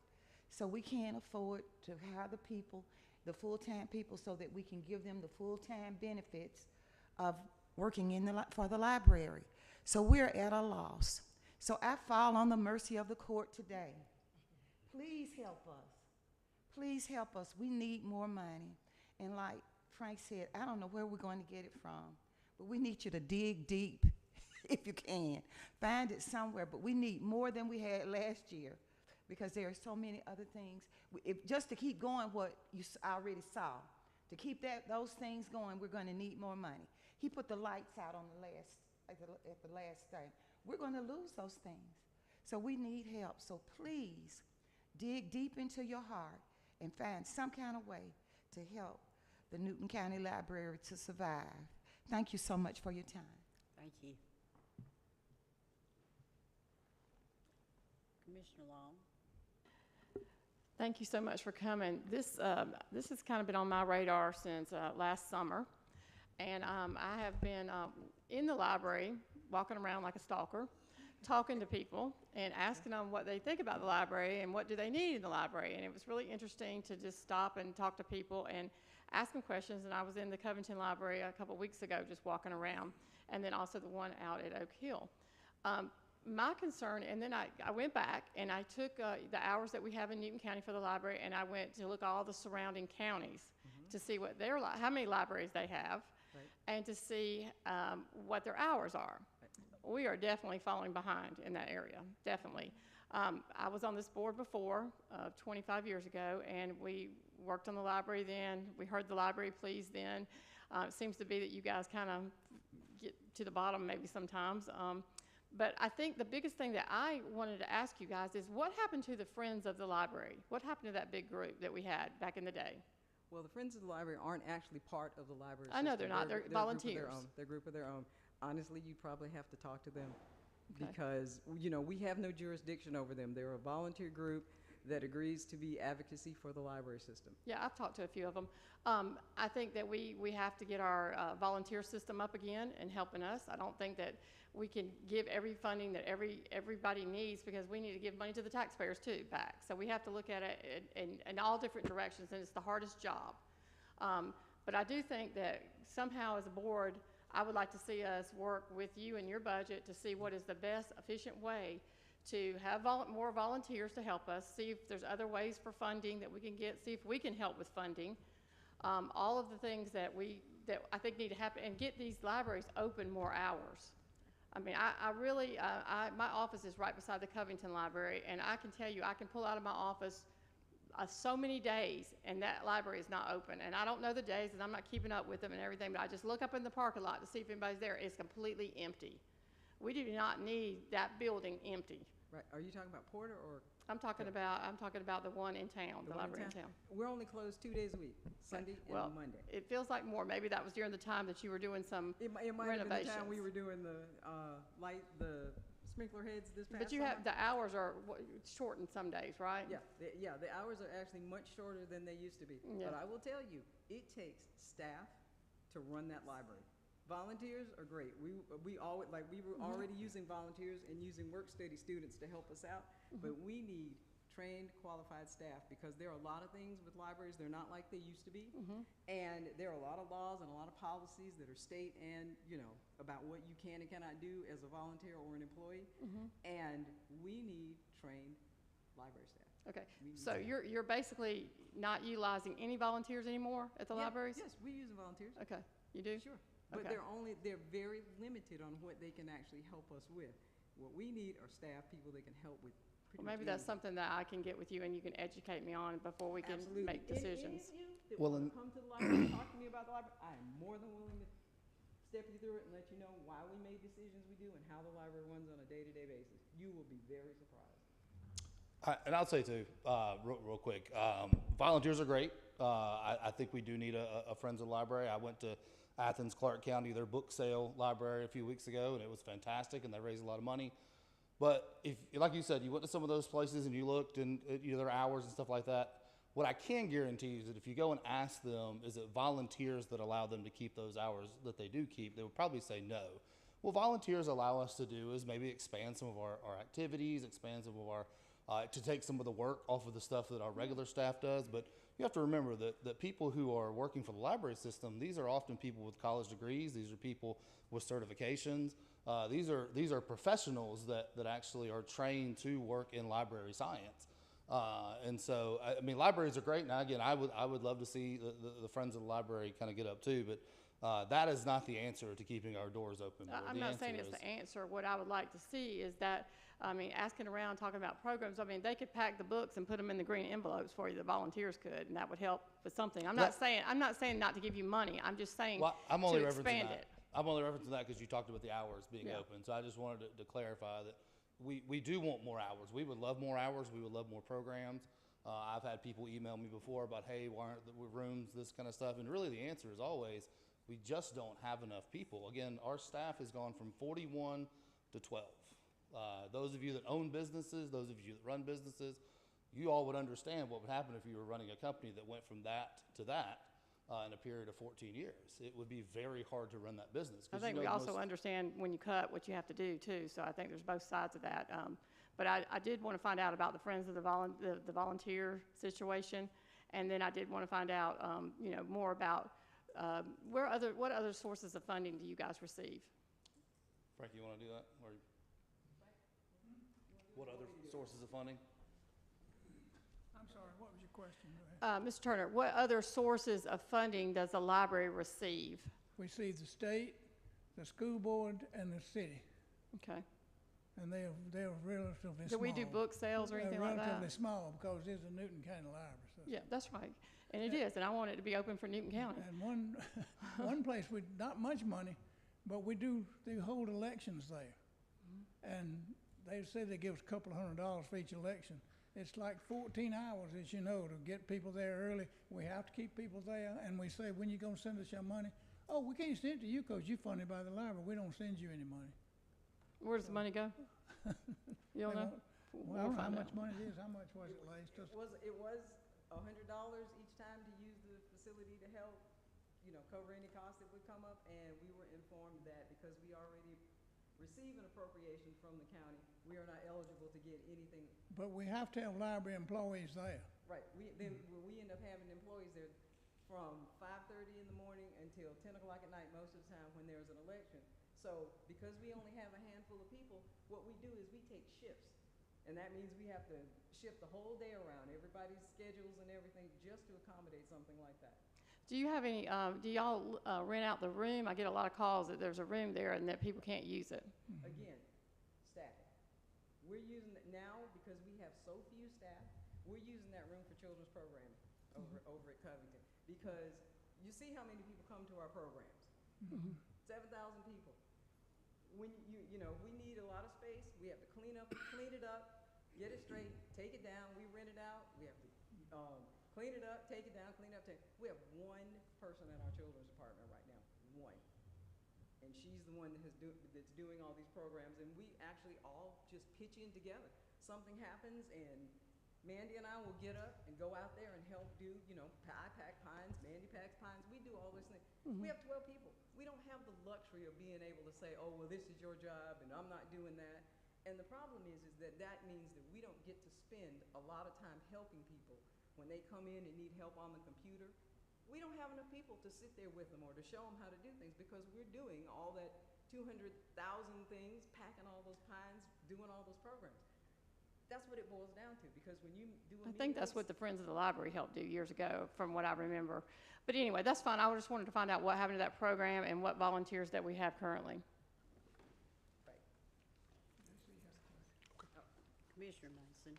Sure. Thank you, Madam Chair. Thank each and every one of you for being here. Thank you for coming, standing in solidarity as the board.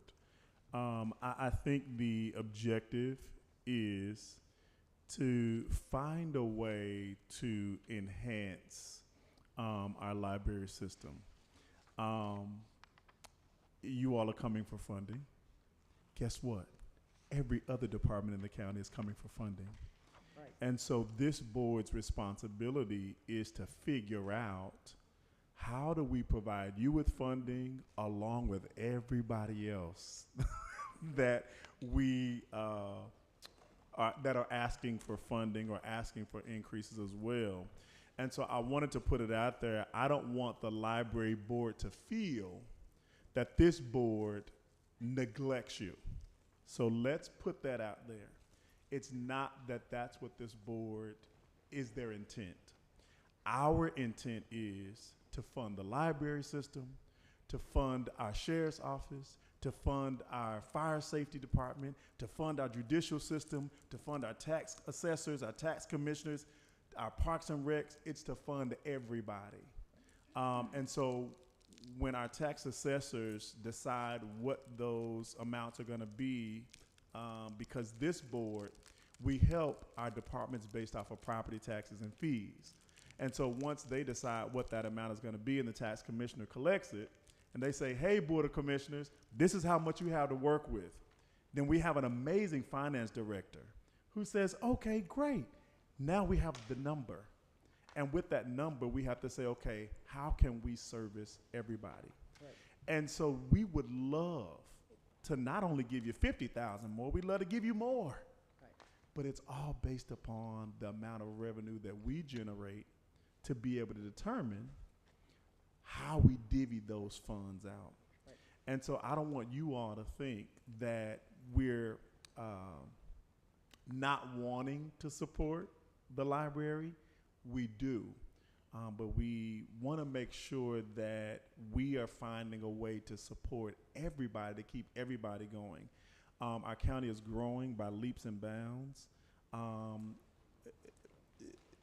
There are, I want to put this in a nice way. There's pushback for no development in certain parts of our community. And so when you get pushback to say we don't want development, what that does is it limits our revenue. And so when we are limited in our revenue because we're limited in development, then we may not be able to provide the funding that we would want to provide, if that makes sense. That's exactly what we're doing. Right. We don't right. have enough money, and we're providing the only services we can provide because that's all we have to work Right. with. So we absolutely understand Correct. what you're talking about. Absolutely. But we're addressing the fact that you're asking why we don't do certain things because we don't have the funding to do it. Yes. And yes. I would like to say one thing, if you don't mind. Sure, I don't mind. That not all of you probably realize. We don't get any services from anyone else. We get appropriations from the city, the county, the Board of Ed, and the state. We don't have a maintenance department. We don't have an HR department. We don't have a legal department. We do all that stuff ourselves and pay those bills. When somebody calls me and says, hey, Lace, the toilet's overflowing, I'm the one that has to call them. I'm the one that works with the contractors, Mandy, and all the rest of the staff. Like I said, we stop doing whatever it is that we're doing to go and take care of this because we do all this stuff on our own. Yeah. And we appreciate the 12 of us do all the stuff to run 2 buildings for an entire county on our own. Right, and we appreciate that work. Thank you for that work. Thank you for your service. A couple things that came to my mind. I know you talked about the different funding sources. So you said the state, the school board, the city of Covington, and then if you get funding, from what it sounds like, from elections or not. Well, I mean, we're talking about $100. We're not talking about straight funding. Yes, correct. Yeah. Right. So is this board the only board that you're coming to requesting additional fundings, or are you able to obtain additional fundings from the state, from the school board, and from the city of Covington? Have you requested additional funds from any of those other entities? Absolutely. The city has given us more than they had before. Okay. The Board of Education has, the Okay. state has, but you guys have not. Okay. You're the only Okay. ones. Okay. So they have given you an increase every single year historically? No, not every year, Okay. but more than 16 years, Okay. for sure. Okay. So I just want to make sure that we are fully making sure that we are tapping into as many resources as we possibly can. Additionally, and I don't know, and this may be a question for Brittany or you all may have the answer. You know, are we able to apply for grants for our library system? Is that something that you all would have to do? Is that something that we do from a county perspective? I would imagine they would need to apply for their own Okay. grants. Okay. since Do they're their you all own- apply for any grants? Absolutely. Okay. We apply for grants, but they're not operating grants. They're like the special things like we showed you with the finance, with the FINRA and ALA. Right. Anytime libraries apply for grants, they are very specific about Right, what you right. can and cannot do. Right. It's like the Vegas rule. What happens in Vegas stays in Vegas. If they give it to you for one thing, that's all you can use it for. So we can close the doors and have no staff, but we would be able to have, some brand new books from a grant.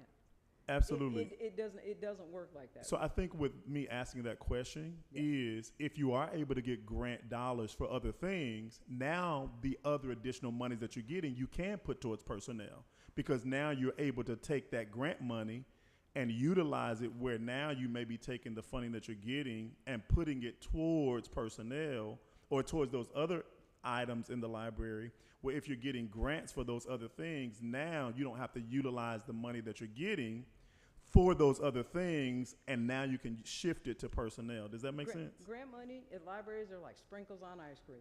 Okay. They are not the ice cream, and we've long. But those had sprinkles it help, right? with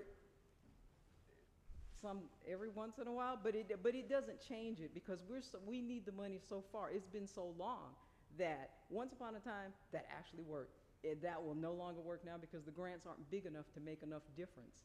Okay. So how big are the grants, may I ask? Well, they vary in type or whatever. There isn't. So when like was the eight last of them. time you all submitted for a grant? Last grant we did, the last one we did was that FINRA grant, the one for the finance. But what they did is they didn't give us money, they gave us stuff. They gave us books and they gave us launch pads and things like that. The grant thing is something that used to happen that doesn't happen anymore with libraries. It's getting to the fact that libraries overall, like Frank was talking about IMLS, they're closing down things. They're cutting all the things that support libraries' budget. So like you said before, with the county, they have less to give. So there aren't any big grants that are going to help us with the health insurance or help us offset any of those because they're not big enough. Okay. And then my last point or my last suggestion or just idea with the rentals. I know you were saying that you don't have the staff for the rentals.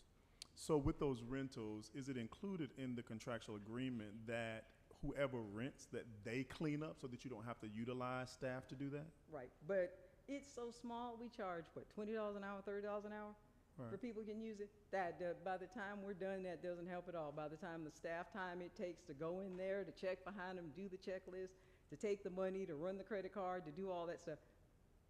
So have you considered increasing that amount? We can, and we've talked about it, but it's not going to help because it's not enough. Well, I don't want you to be, Ms. Lace, and hear me with where I'm trying to help. It seems like every recommendation that I give you, you say it doesn't work and it won't help. I want you to shift your mindset. Shift your mindset and stop feeling like nothing will work. I think what we're trying to do here is trying to figure out ways where we can enhance some things, but if all this board gets back is, that won't work, well, that won't work, well, that won't work. Well, what it makes us feel as if is that you're not trying to think outside of the box, where that's what we're trying to help you do, figure outside of the box, and every little bit helps. So I don't want you to feel like, oh, well, that little bit don't help. Well, that don't help, but that don't help because this is what we want. Right. But let's try to take all of those things collectively, work them together to try to make things help. So I'm just asking, just shift the mindset and not think that the recommendations that we're giving don't work. Let's figure out. I understand, and I Okay. appreciate that, but I will tell you, the reason I say that is because it's been 16 years, and we've tried practically everything you can think of. Right. And that's why I say that, not because I think that what your suggestions are not valid. Yeah. But, after 16 years of trying to make it work and doing everything and going from 41 people to 12, there's not a whole lot left. because there's just nothing there.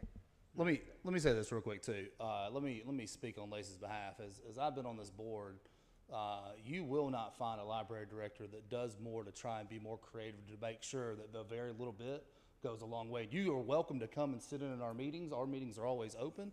You're welcome to come and sit and look at our budgets. You're welcome to come and sit and listen to us talk. As we have creatively, you know, I've only been on this board for, was it 5 years, I think now?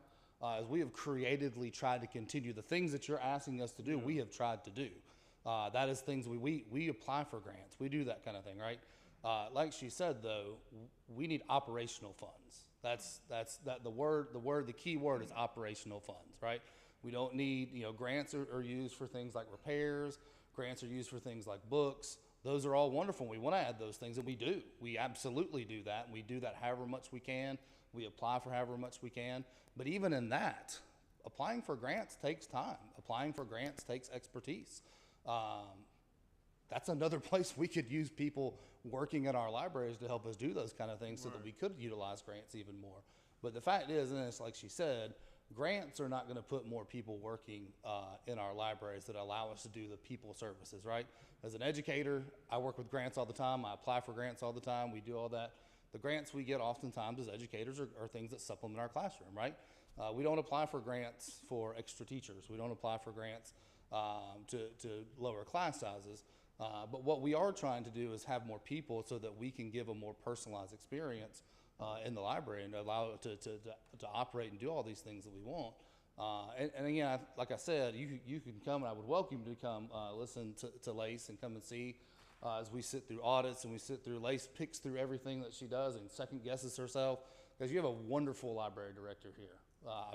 You have a wonderful library director here who is doing a fantastic job, who is working towards doing all those things and has been working towards doing all those things for the better part of 16 years as we went from a staff from 41 to 12.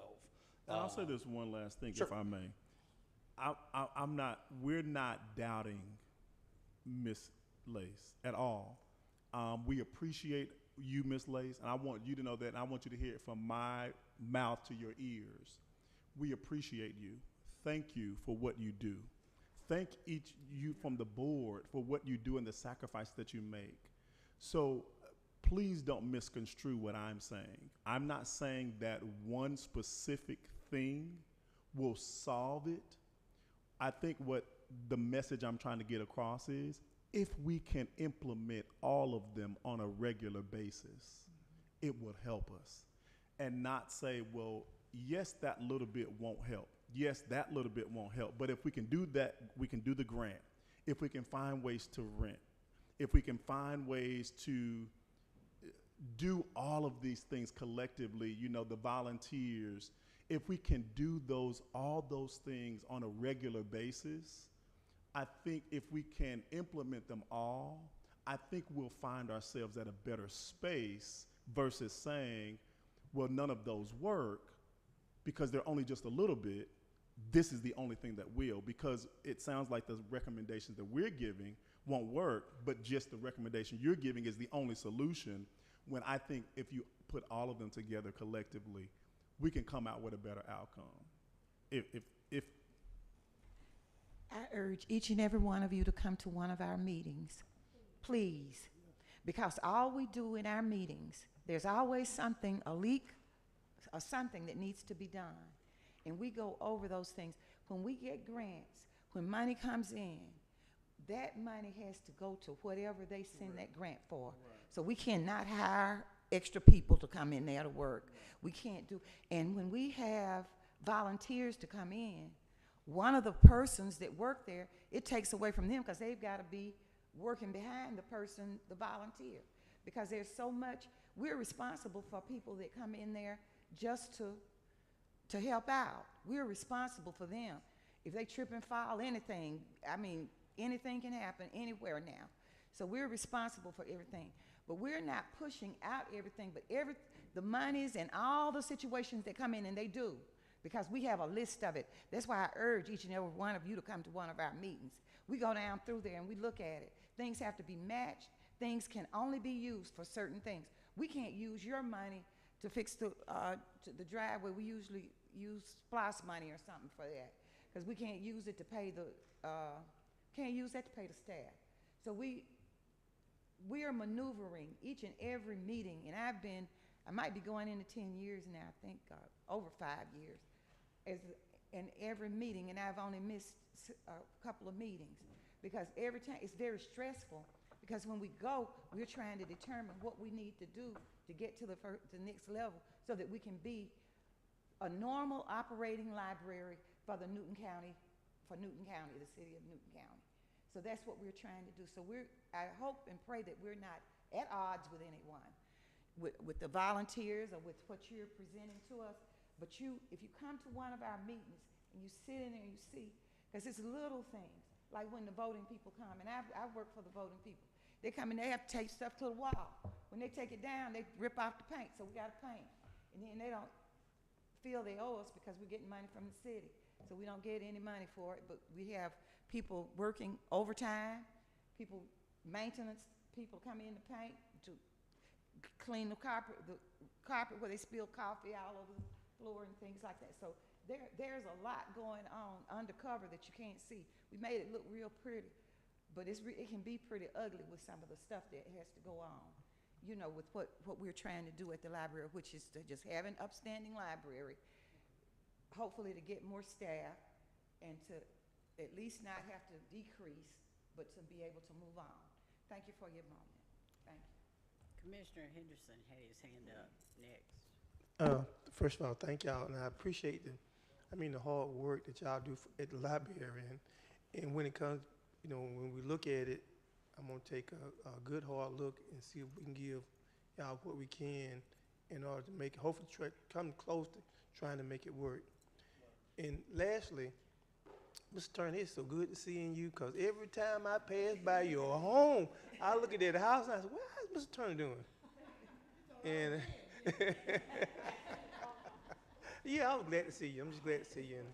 And hey, we know we'll forget you, and we're gonna love you to the day we die. Thank you, sir. Thank y'all. Thank you. Thank y'all for coming. We appreciate that, and I guess we're gonna have to move on with somebody else. When is your meeting? You mentioned your meeting. When do you have your meetings? Our next meeting is May the 1st, May 1st. 4:30. There's a May 1st. That's enticing. Thank y'all so much. We appreciate you.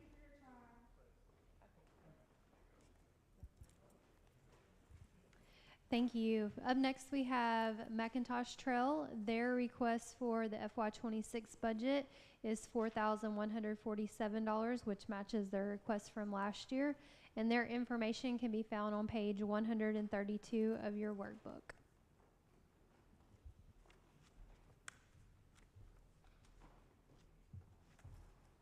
Good afternoon, Madam Chair and members of the board. I'm Cassandra Brooks, the current center manager at the Newton County Head Start Center. This is Ms. Teresa Burks, our comptroller. So we are requesting a little over $4,000.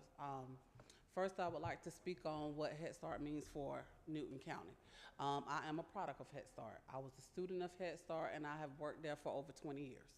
So the benefits of Head Start, they're there. We serve the neediest of the needy, and we serve parents that are pregnant and children all the way up to the age of 5. I literally got a phone call yesterday from a mom trying to figure out what to do because she has a 14-year-old that's getting ready to have a baby.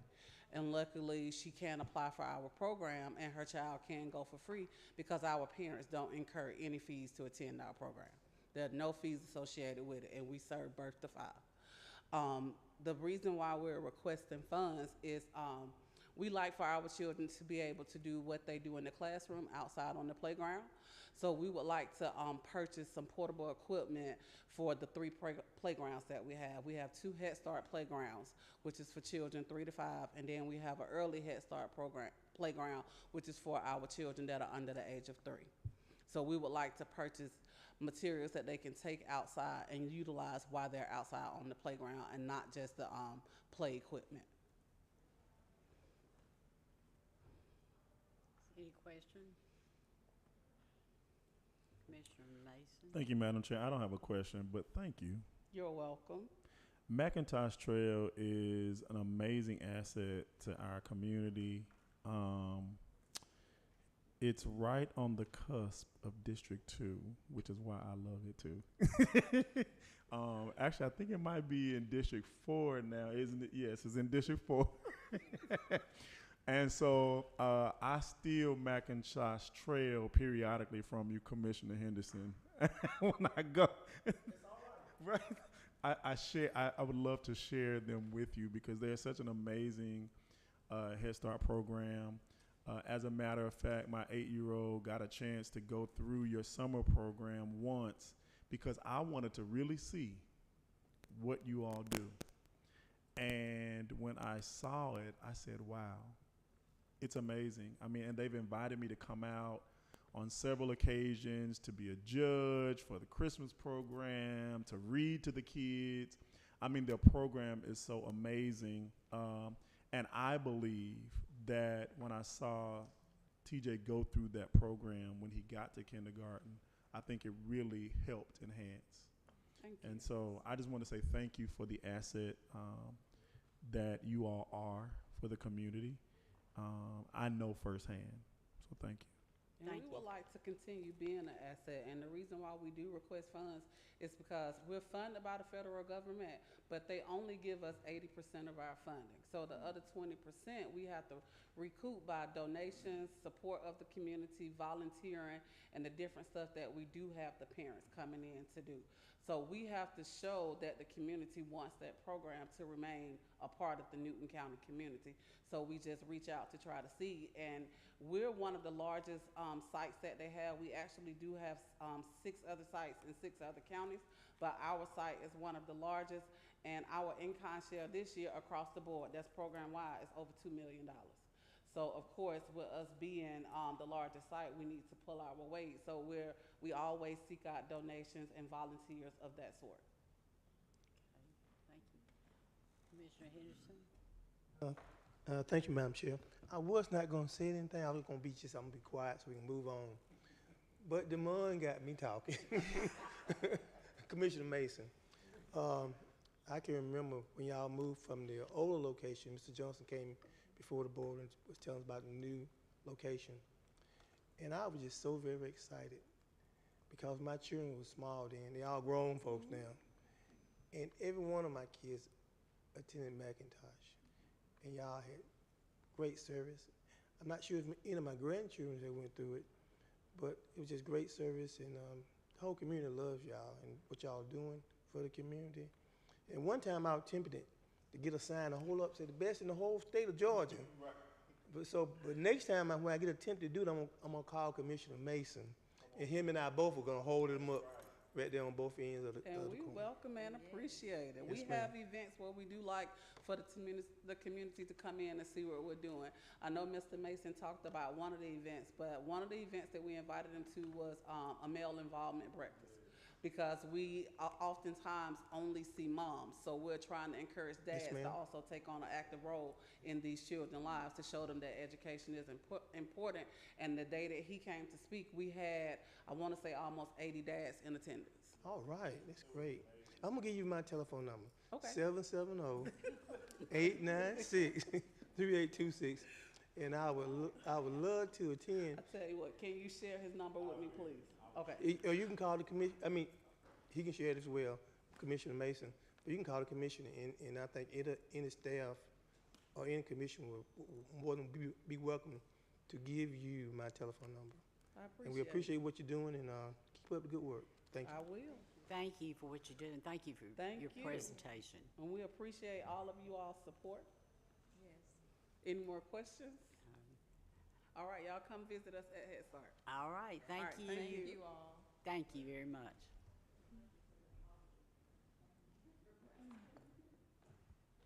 All right, thank you. Up next, the Viewpoint Health will be making their presentation. Their request for FY26 is going to be $254,282. That's an increase of $19,962 over this prior year. And their information can be found on page 181 of your book. Good afternoon, Commissioners. My name is Eric Norton. I'm the CFO for Viewpoint Health. I would like to thank you for the continued support that we have received from Newton County over the years, and we are very grateful for the opportunity to request ongoing funding for the next fiscal year. As you know, Viewpoint Health is a safety net provider of behavioral health care. Viewpoint Health is a community service board established under House Bill 100 in 1994. Viewpoint Health provides numerous services to approximately 18,000 individuals annually in Newton, Gwinnett, and Rockdale counties. In 2024, we served approximately 1,900 Newton County residents, most of them receiving their services at our outpatient clinic located on Hazelbrand Road in Covington. And I also just want to add, thanks to the funding that you provided to the Newton County Sheriff, within the last year we started a co-responder program partnering with the Newton County Sheriff. We are grateful to have received funding since FY2007 from Newton County, and we hope to continue to receive the great support from Newton County Board of Commissioners for years to come. It is truly clear that you provide to Viewpoint Health we are consistent with your strategic plan. We are helping to enhance the quality of life for the Newton County residents by supporting your community health assessment, community health improvement plan, which includes mental health. Today, we are requesting $254,282. That does represent an increase of $19,262 compared to what we received this year. But I just want to point out that what we actually are asking for is to restore our funding back to where it was in FY 2017. From that point, we were cut, and we're just hoping that you can go back to that level of funding. As the previous speakers stated, we all deal with inflation. I'm not going to stand here and say that we can't survive without it because we are a large organization, but with pending changes at the federal level, anything that you can do to help us would be greatly appreciated. And I just want to add that part of the growth in services that we have seen over time includes our detox unit, and thanks to this board, a couple of years ago you provided $400,000 from your ARPA funding for us to build that. And I just want to let you know, since we opened in 2023, we've been able to expand our capacity from 8 beds to 10 beds. So I think you should know that the money that you invest in Viewpoint Health is serving your citizens quite well. Thank you. Any questions? Thank you. Commissioner Henderson? Thank you, Madam Chair. I just want to remind you, there was the author fund that at that particular time that we had allocated each commissioner $1 million, which I know to get the rest of my money to give out in the community. But there was, I think, I know at least 300,000 plus came from District 4 because I believed it was in District 4. I didn't know at the time, but I believed it was. I said, well, anything good in helping people, it's in District 4. So I will always kind of say that anyways. But we see the importance of those extra beds for the people who are going through something. There's no worse a feeling for a family is that when a child or something is going through mental illness or drug addiction or alcoholism, and to have some way they can go that's safe and close around your home that you could maybe drive or call and kind of see what's going on and have somebody help them. And that's a big plus. And then I had the opportunity of working at a particular time with the sheriff and the sheriff, Sheriff Levitt from Rockdale County too as well. And so I'm hoping that when we look at our budget, that we'll look at it and hopefully fund it at a good level. Thank you. Thank you, Commissioner Henderson. And that was a great night when you started. You made your contribution, and the other commissioners joined in, and that was greatly appreciated. I'd just like to add, Commissioner Henderson, Commissioner Mason, of course, being on our board, has been to our campuses and seen our great work, and we encourage all of you to come out, especially to the Kirkland campus, and just to see the great work that is done there. Thank you. Thank you. Thank you for your presentation and for your work you do. Thank you. Okay, up next we will have Washington Street Community Center. Their request for this fiscal year is going to be $55,000, which is an increase of $10,200 from the prior year.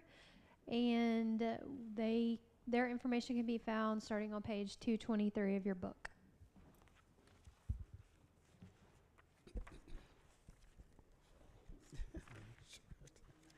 Good afternoon.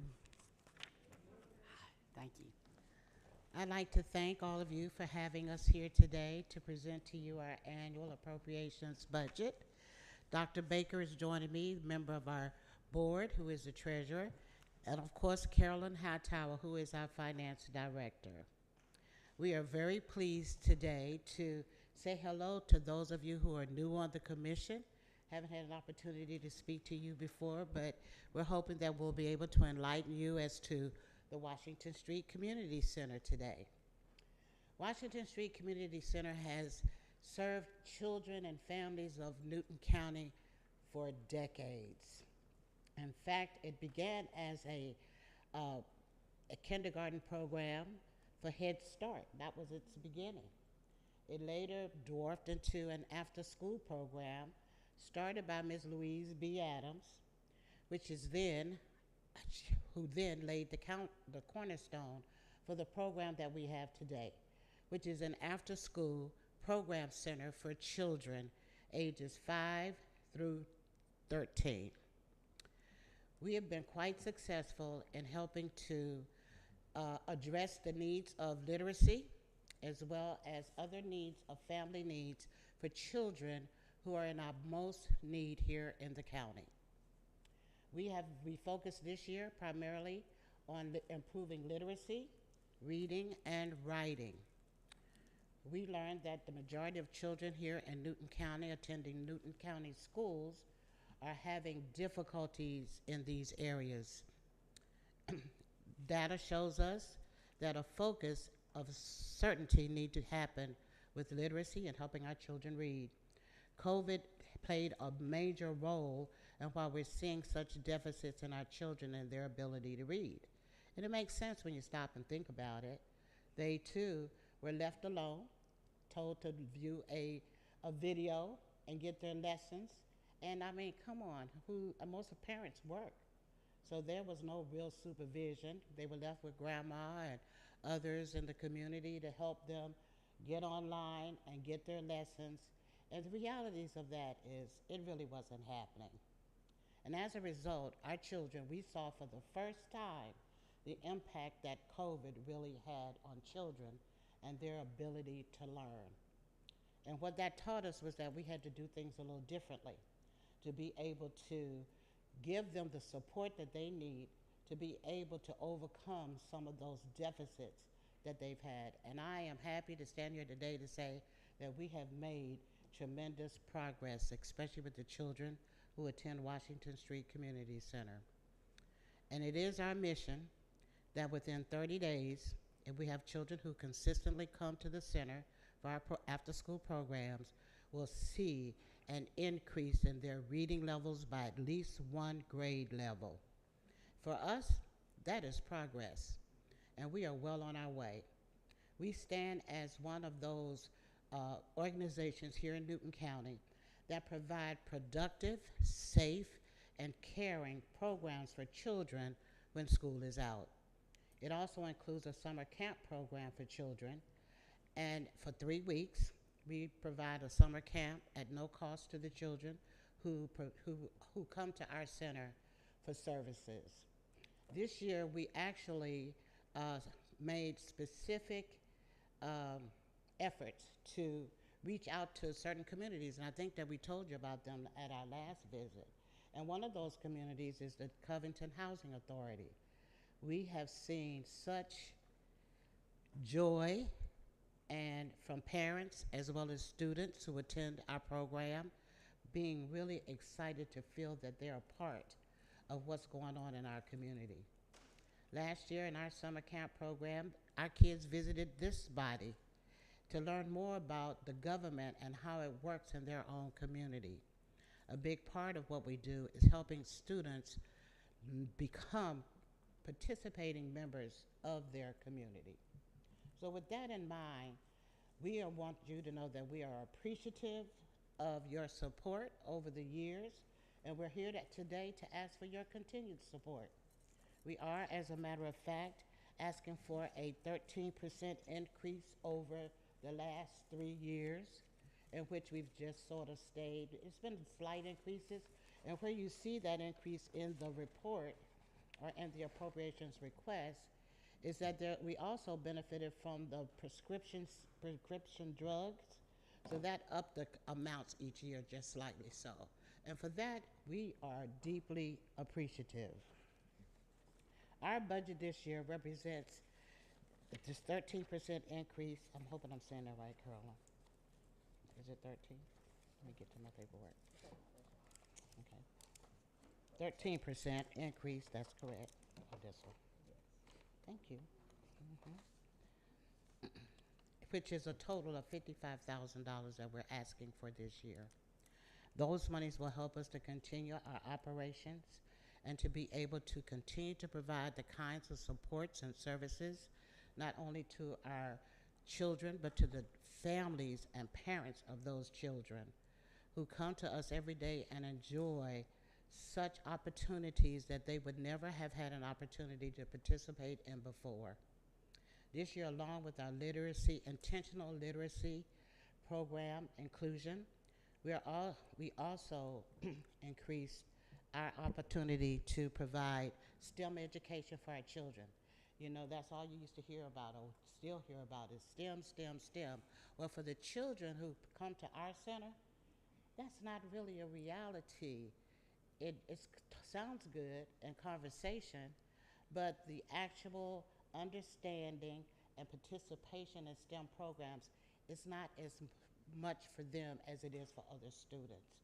So our STEM education programs, we brought in 2 facilitators and providers this year, STEAM Generation and the Decatur Makers, that have made a tremendous difference in helping to teach our children the basics of what STEM education is really all about, but also to offer it at a place where they can understand because of their limited abilities in language barriers as well as their ability to comprehend.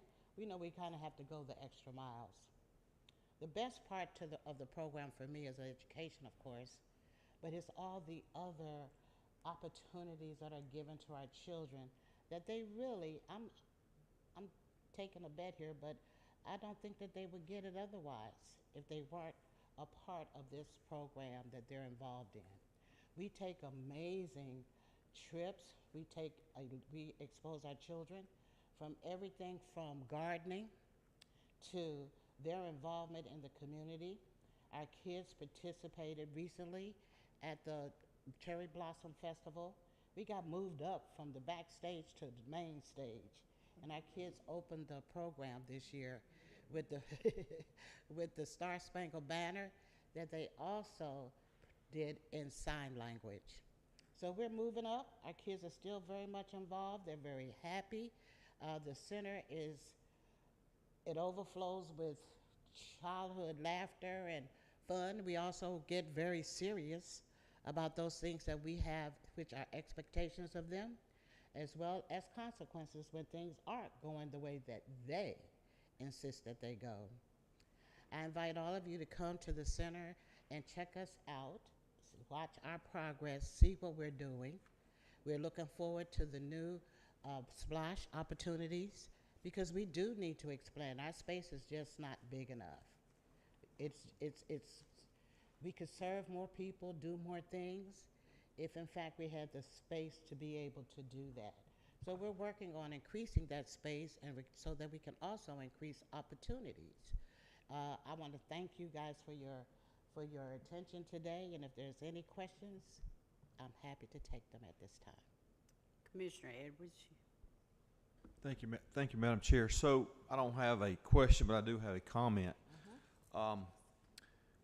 Your early comments about our children being their educational growth was stunted by COVID. My wife's an elementary school teacher, and she can tell you firsthand they lost anywhere from 18 months to 2 years easily. And you think of the ripple effect that has going forward in middle school and in high school, and how the curriculum has to be changed probably so they can pass, because school systems today aren't going to fail students. They're just going to move them on. That's it. And so I certainly appreciate that part of, I know that's just a small part of what you guys do, but you've heard me say it before. I do appreciate everything you do there. And I can say, as a single commissioner, that I'll be supporting your increase request. Thank you very much. Thank you for what you do. Thank you, Madam Chair. Commissioner Henderson. Thank you. Well, Ms. B, we appreciate what you do and what Mr. Baker do and Mr. Pitts do, Ms. Fleming Pitts and others who are doing it at Washington Street. I also I appreciate the new help. I won't say new help, but Miss Greta Hurd, who is a part of is that the STEM program? Which is now? Miss Greta Hurd, she was telling me for a conversation we had that in the afternoons at Washington Street that their program, their nonprofit, normally helps you with some of the kids in some capacity. Mm-hmm. Which organization is that? Oh, you talk about Taylor Made? Yes. Yes. Yes, ma'am. Yes, absolutely. Yes, ma'am. In fact, we had a long conversation, her and myself and the other young lady, which I can't think of her name right offhand. Please forgive me. Miss Taylor. Miss Kayla. And we had the conversation that we had was that we were hoping that we could move that portion of that program over to Nelson Hike and let it be a all-day program along with Washington Street. And we thought that was truly good. And Stan, I think you hit the nail right on the head, Stan. Commissioner. And we want to do something to help those kids with those lower grade levels. We talked about, I probably jump around a little bit. We talked about how our kids were, Ms. Greta Hurd and others, how our kids were behind in reading. What could we do to help them?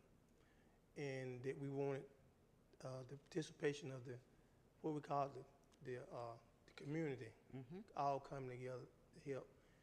And sometimes with me and sometimes with us, set aside our own personalities and do what's best for the kids. Absolutely. And so we came with that particular concept. And also we came with the concept of Sheriff Brown. He was talking about a summer camp at Nelson Heights, and we were hoping that it would be fixed by the beginning of summer, so that we have a summer camp and start doing something really positive for the kids. 2 years in any community where there are kids that I believe need help, it's too long. Not do nothing. It is. And, I would agree. And it shouldn't be about J.C. Henderson or any other commissioner or anybody else. It should be about what we can and what we will do for our kids. So I'm hoping that we take a good hard look at that summer camp program that is proposed by the Office of Sheriff, getting through Nelson Heights, which we already, this can is bitter, that we had talked about fixing up about $1 million. I think we spent $1 million over there, not White Street. We're gonna spend $1 million in Washington Street now, but $1 million over at Nelson Heights to bring it back up to par and put the right peoples in place and get that program back running again for our communities and our seniors. I agree, and I think that yes, we have ma'am. a lot I'm sorry, of communities. Did I interrupt you? I hope not. Okay. Ma'am? Did I interrupt you? No, ma'am, go ahead. I wanted to say that we do have pockets in our communities of children who really could benefit from great programs like ours and Tailor Made. They're a phenomenal organization as well. As you know, I bought them before us last year so we could talk and endorse their program because they serve a population of the children that we can't serve. Because of our expertise and where we feel our strength is, we decided that we would stay, and for lack of staffing, which is critical. The work that we do can't all be done by volunteers. Let's face it, I did it for many years. Yes, ma'am. We're now at a place where we have some staff that can help deliver these programs and have accountability associated with them, and knowing that we are providing the kind of helps and support to our community and parents that we know. We have a wonderful relationship with all of our community partners. And there's not many that we leave out. If we need you, we will reach out and tap you and ask you for your help in helping us to provide some of the best experiences that we can for our children. As far as, I wanted to say something really positive about the Sheriff's Department. For years, we had no transportation to transport our kids. The one thing that I know that the children that we work with have no swimming opportunities here in our county. But when the splash pad came on board, we got busy reaching out to our community partners, the recreation department, who's always there for us, but the sheriff's department has never failed to show up and be there in support of us. And on their busy days, they found the time and the staff to provide us with the use of their vans to take our children to the splash pad. Yes, ma'am. We're hoping that same relationship can happen today, even as I hear about them and their program at Nelson Heights, but to also say that we're in support of them and their projects and their programs, and anything that we can do on our behalf to help make it even better, we're all for it. Thank you. Yes, ma'am. And If I want to invite you guys to our open house showcase, which will happen on May 3rd this year. It's an opportunity. We're trying to get the community to come in and really see the value of what Washington Street has to offer.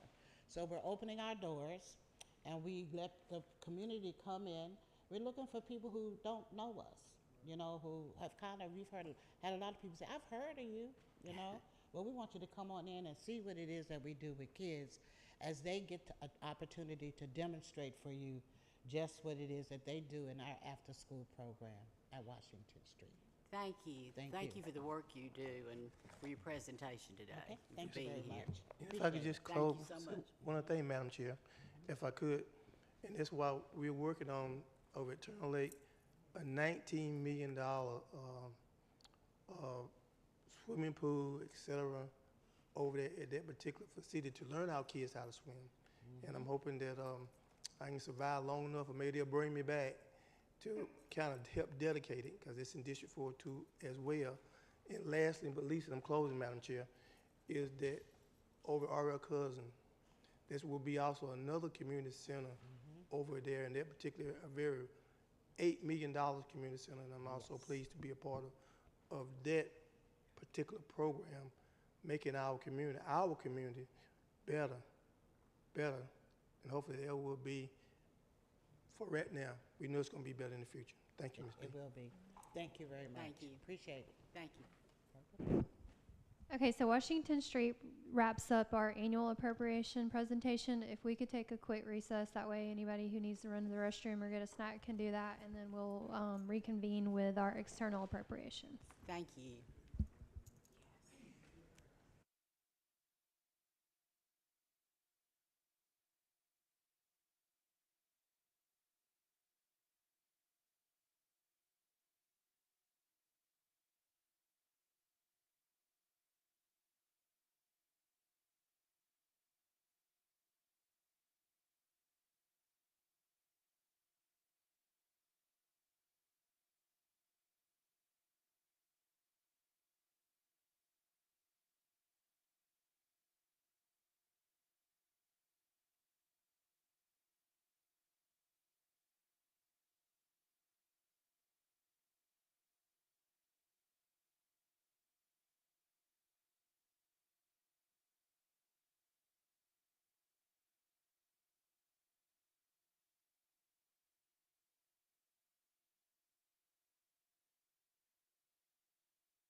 Okay, so we will now begin our external appropriation presentations. I will mention that there was an entity named Amani's Closet that did request a $2,500 appropriation.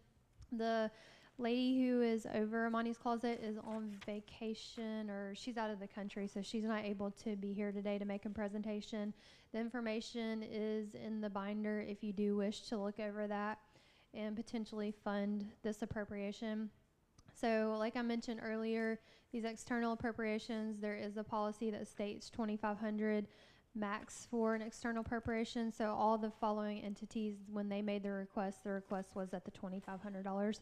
So we will start after Amani's Closet with Tailor Made, and their information can be found on page 260 of your book.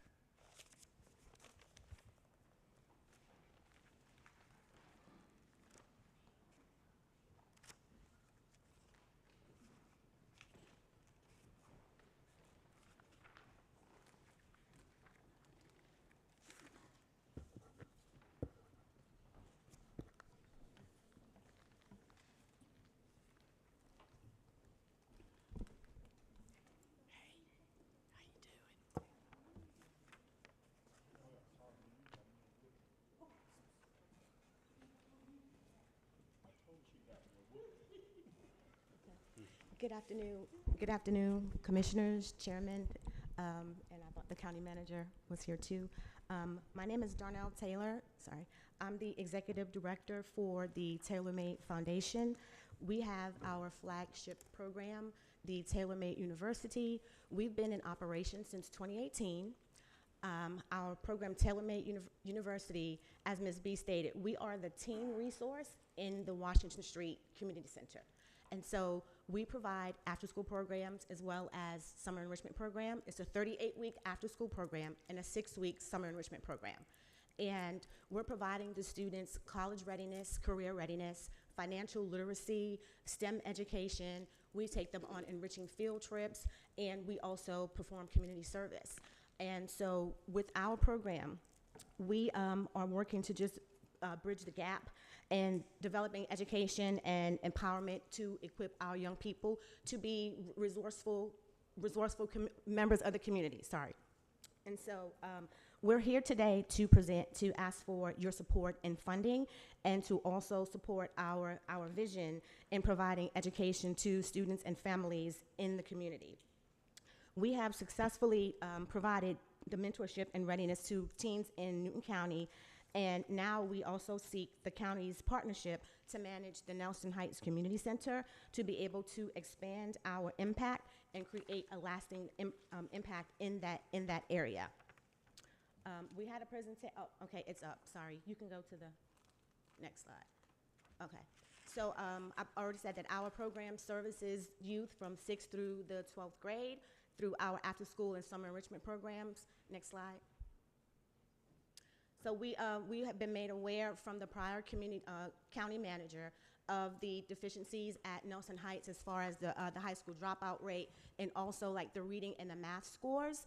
And so what we've done is we've created a comprehensive plan to help to bring education and empowerment to that area. The next slide, please. Our plan, we wanted to kind of build it out in phases to be able to provide after-school tutoring and digital literacy to help with the reading and math scores and rates for the students there.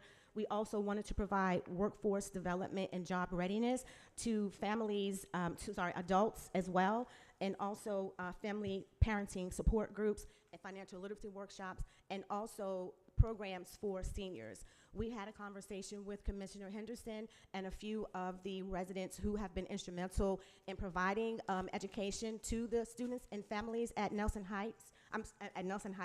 And so they advised us of the current need. And so we wanted to launch the program in phases and be able to provide the literacy and after-school training to students in grades 1 through 12.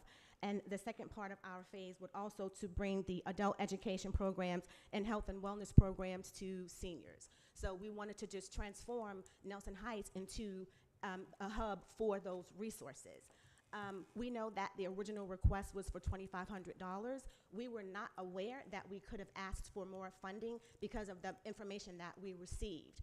So with us wanting to provide year-round services to the students and the families and the adults, we wanted to be able to ask for the annual appropriations that the other nonprofits are receiving. I believe it's $39,000. I'm not sure of the exact amount, but we wanted to be able to ask for the increase in that funding to be able to provide those programs and to be able to help to build the Nelson Heights community area up, if you all approve that we can manage that.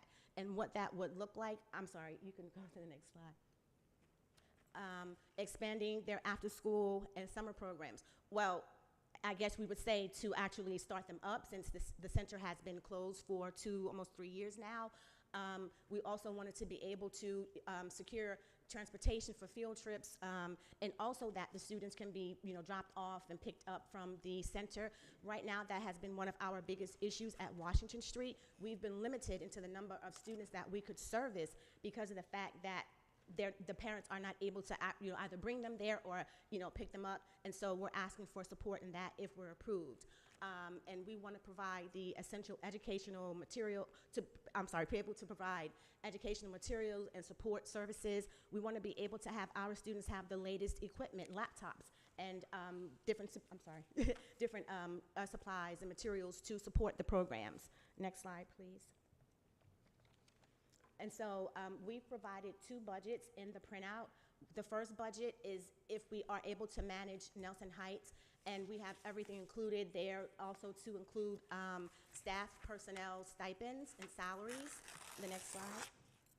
The next slide is our tailor-made university program budget, and that's for our after-school program, and it also includes supplies as well as personnel salaries, and that yearly budget is $122,780. So this just speaks to the fact that the $2,500, although we would be extremely grateful for it, it's just not enough for us to be able to provide this, the programming and experiences that we want these youths to have, especially if we're in the Nelson Heights area.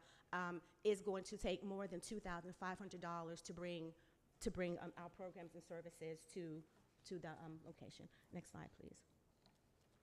So the impact that we've had with TMU so far, we've served over 400 students and their families annually through our mentorship and academic programs, and also through our literacy programs and wellness programs. We've hosted financial literacy workshops for the parents as well. We just had a digital literacy workshop where our participants actually walked away with a free laptop, and we've also provided Christmas toys and food during the holiday season.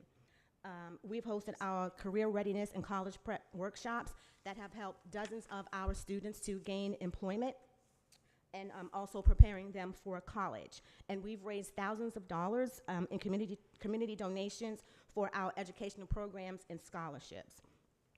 By placing us at Nelson Heights, under our management, we would like to ensure that the facility is operated fully all year round, and we would like to expand access to education, training, and wellness, and also to foster a community of engagement and economic empowerment for that community. Okay. In conclusion, the Nelson Heights Community Center has tremendous potential to uplift the families there and to transform the lives.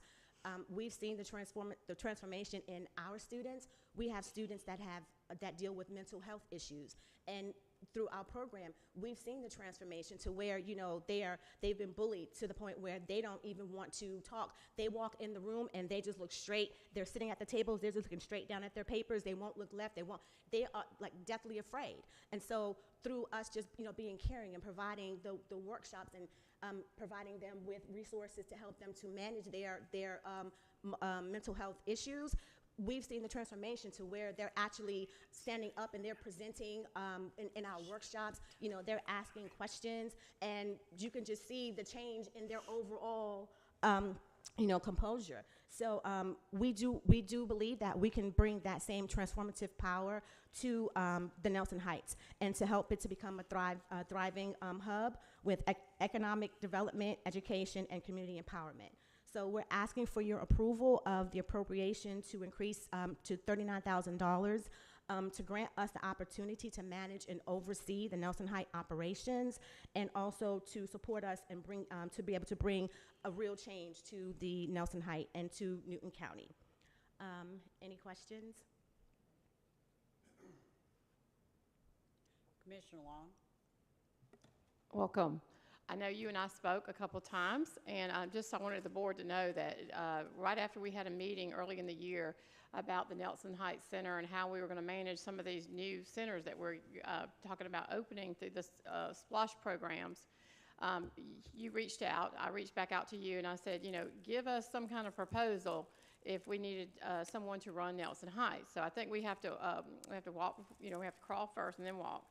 And so just so the board knows where some of these extra things are coming from, you were trying to get us together, and I said that will not happen. So we would need to get a proposal in writing from you, and that way we can then discuss it further and then have meetings with you if that was necessary. Yes. I think it's important to get Nelson Heights back open, and I think it's very important for us to have a program there, not just volunteers opening the doors and things like that. I would like to see it more like a program that has structure and is doing something for that community that we can measure and validate. So what other communities do you work in besides the Washington Street? So right now we are currently at just solely at Washington Street, but we work with different partners in the community, also law enforcement, different nonprofit organizations, the Board of Education, to provide our workshops and education to our students and their families. I think this would be something that maybe we, and I don't know, we can talk to our chairperson and see maybe if we have a little small committee to get with you and work on, maybe if we can bring something to light at Nelson Heights. This is probably not the meeting for it, but so we could probably pull this together and then bring it to the whole Board of Commissioners for some type of approval, because I think that definitely has to happen. We have to have a vision for Nelson Heights that is going to be thriving for ongoing, right, and have measurement statuses in place that we can measure the progress and see if this is working. Absolutely. I just don't want to throw money away and not have anything come back for it. Right. And I'm not saying that with you. I'm just saying with any program, we have to have measures to make sure that that money that's going out from the taxpayers is definitely doing something to that community. I feel like it would, but we want a company. I don't think it needs to be ran by volunteers. I don't think it needs to be ran by myself or JC or anybody. I think it needs to be ran by a company or an organization that we can measure your performance and how that would work. So I guess I'm a little confused. The $39,000 funding that you're requesting, is that to start the Nelson Heights program? Because you got four different numbers here. The 2,500 that you're supposed to be here asking for, right, the 39, then you've got 121, and then 122. So I'm a little confused with what all these different numbers are. Okay, so I was previously explaining the two different budgets.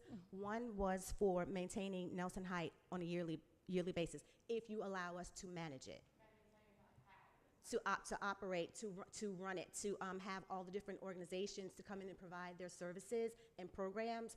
You know, we're there opening up the doors, we're there running the after-school programs, managing the youth programs, the senior programs, managing all of the other entities that would also, you know, bring the scheduling. We're there managing. The same way that Ms. B is the executive director over the Washington Street Community Center, and she's running it, we would like to be responsible to do that at Nelson Heights. And so the other budget is our actual tailor-made university budget. That's for our program that we have now. And so we were saying, in the event that you would not allow us to run Nelson Heights, we still needed assistance with funding for our current programs. Yes, okay, sorry for the confusion. Commissioner Henderson. Well, I just want to just kind of relate this a little bit to it. First of all, you know, I just want to make clear that I will not be running Nelson Heights Community Center. The main objective, I guess, what we had discussed was having somebody that was capable of coming in and running Nelson Heights. And the thing that I think this board set a precedent is to be all, I guess, community center or county properties to be ran the same way, not to say that you're going to say, well, Nelson Heights got to show difference this or different that than we would Washington Street. Washington Street is in District 4. So, or Spring Hill. Spring Hill is in District 4. Or even the new facility that's going to be over there at Historic Alcoasa is in District 4. So my point being is this, is that we've got to run them all the same way. And maybe it might be as y'all, we talked about one time, maybe through accounting. Like you said, well, get somebody to account, look at the numbers or something.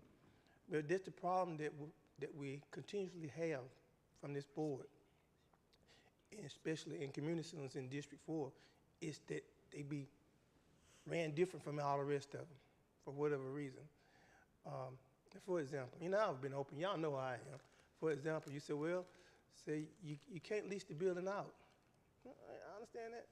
But a brand new facility you just built, Spring Hill, you're leasing it out. So they can't be ran different. They got to be ran all the same. And I think if, at least I know from a legal perspective, so these young ladies, this nonprofit is wanting to come in, be accountable for the money. Unless whoever other commissioner want to go in and sit in and see what they be doing, is to make sure that their money is spent the way they said it was going to be spent. And I'm pretty sure I know it will, because I know the people who are going to be running it. So I think in order to get on a better page, it's just this. I'm going to go say it because it's kind of in me.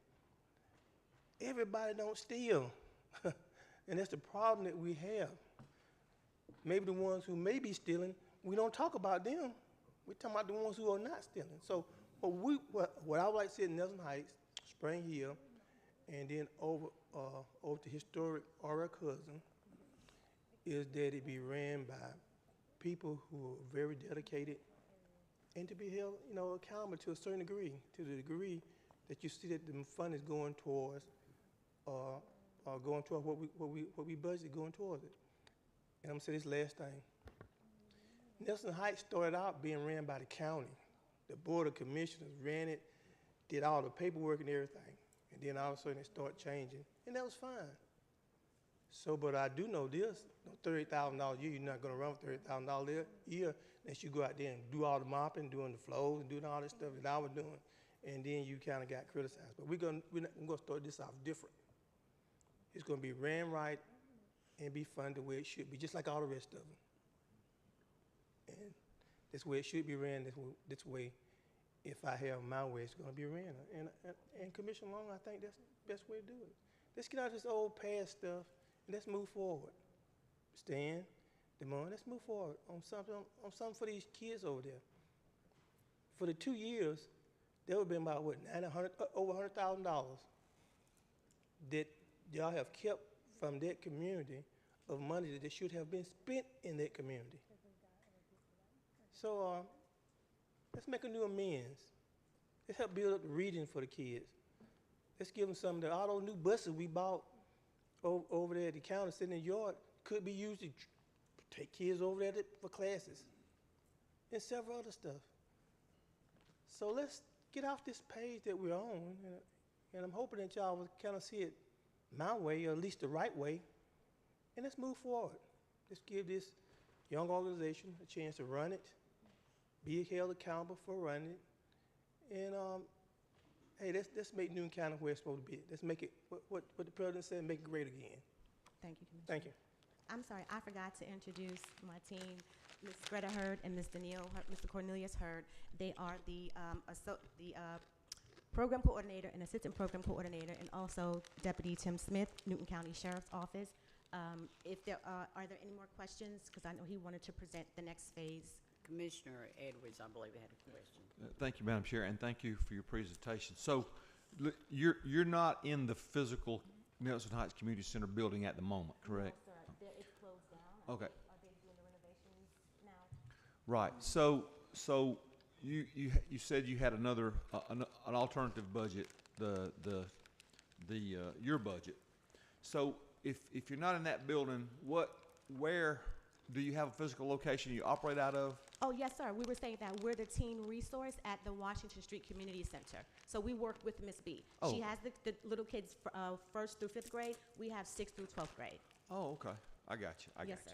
sir. So either way, you're going to function even with or without the physical building itself, correct? Yes, but we were saying that we would like Nelson Heights to be able to operate directly after school. Since Ms. B has the smaller children there, the after-school program, they're there directly after school. So we are kind of confined to later hours, and so sometimes that affects the program because our students are not able to get to the program after school. Right. Do you feel like you have enough programming to use in that facility to use it to its maximum, like So- Miss B does? Yes, sir. So we have several partners already lined up to actually bring in their programming for the Hispanic population that's there, programming for the senior population, after-school programs. We even have partners who have STEM and golf programs. So we do have those services lined up, and also with the financial literacy from Newton Federal Bank. So we have those programs lined up. We were just, wanting to get the go-ahead from you all so that we can start building them out. So we would possibly be ready for maybe school for the next fall, sorry. Yeah. I got you. Okay. Well, thank you. Yes, sir. Thank you, Madam Chair. Commissioner Long. Do you have, what other community partners do you think we could partner with for Nelson Heights? Could we talk about that or something? Because I think there's a lot of community partners here and corporations that we're bringing into Newton County that we may could get them on board to help us fund the Nelson Heights programs. And I think they would be really happy to work with the Board of Commissioners and the Nelson Heights community. Absolutely. So that's part of the plan. The same partners that we use now for like our drug awareness, the same partners that we use for financial literacy, we would build it out the same way that we have our program built out so that we are able to provide year-round services. And the difference would be that we would now be able to provide services for the senior population and the Hispanic population that are there in the Nelson Heights area. And would you guys qualify for any grants if you had this? So we particular do program? write for grants. We write for grants, corporate funding, and we also do fundraisers, which we would continue to do to supplement the budget. Okay, good. Thank you. I appreciate it. She did give me a very long presentation about her company in an email at one point or something. Yes, ma'am. That we could get to the other board members. Yes. Commissioner Henderson. This is my last time saying anything. If I'm not mistaken, y'all will be at least during the summer partnering with the sheriff. Yes, that's what we were going to talk about next. Yes, in sir. a summer camp program that I don't know when the budget is going to be presented, because there's something I think that the whole community, the office of sheriff and even the city police department, we all want that center back open.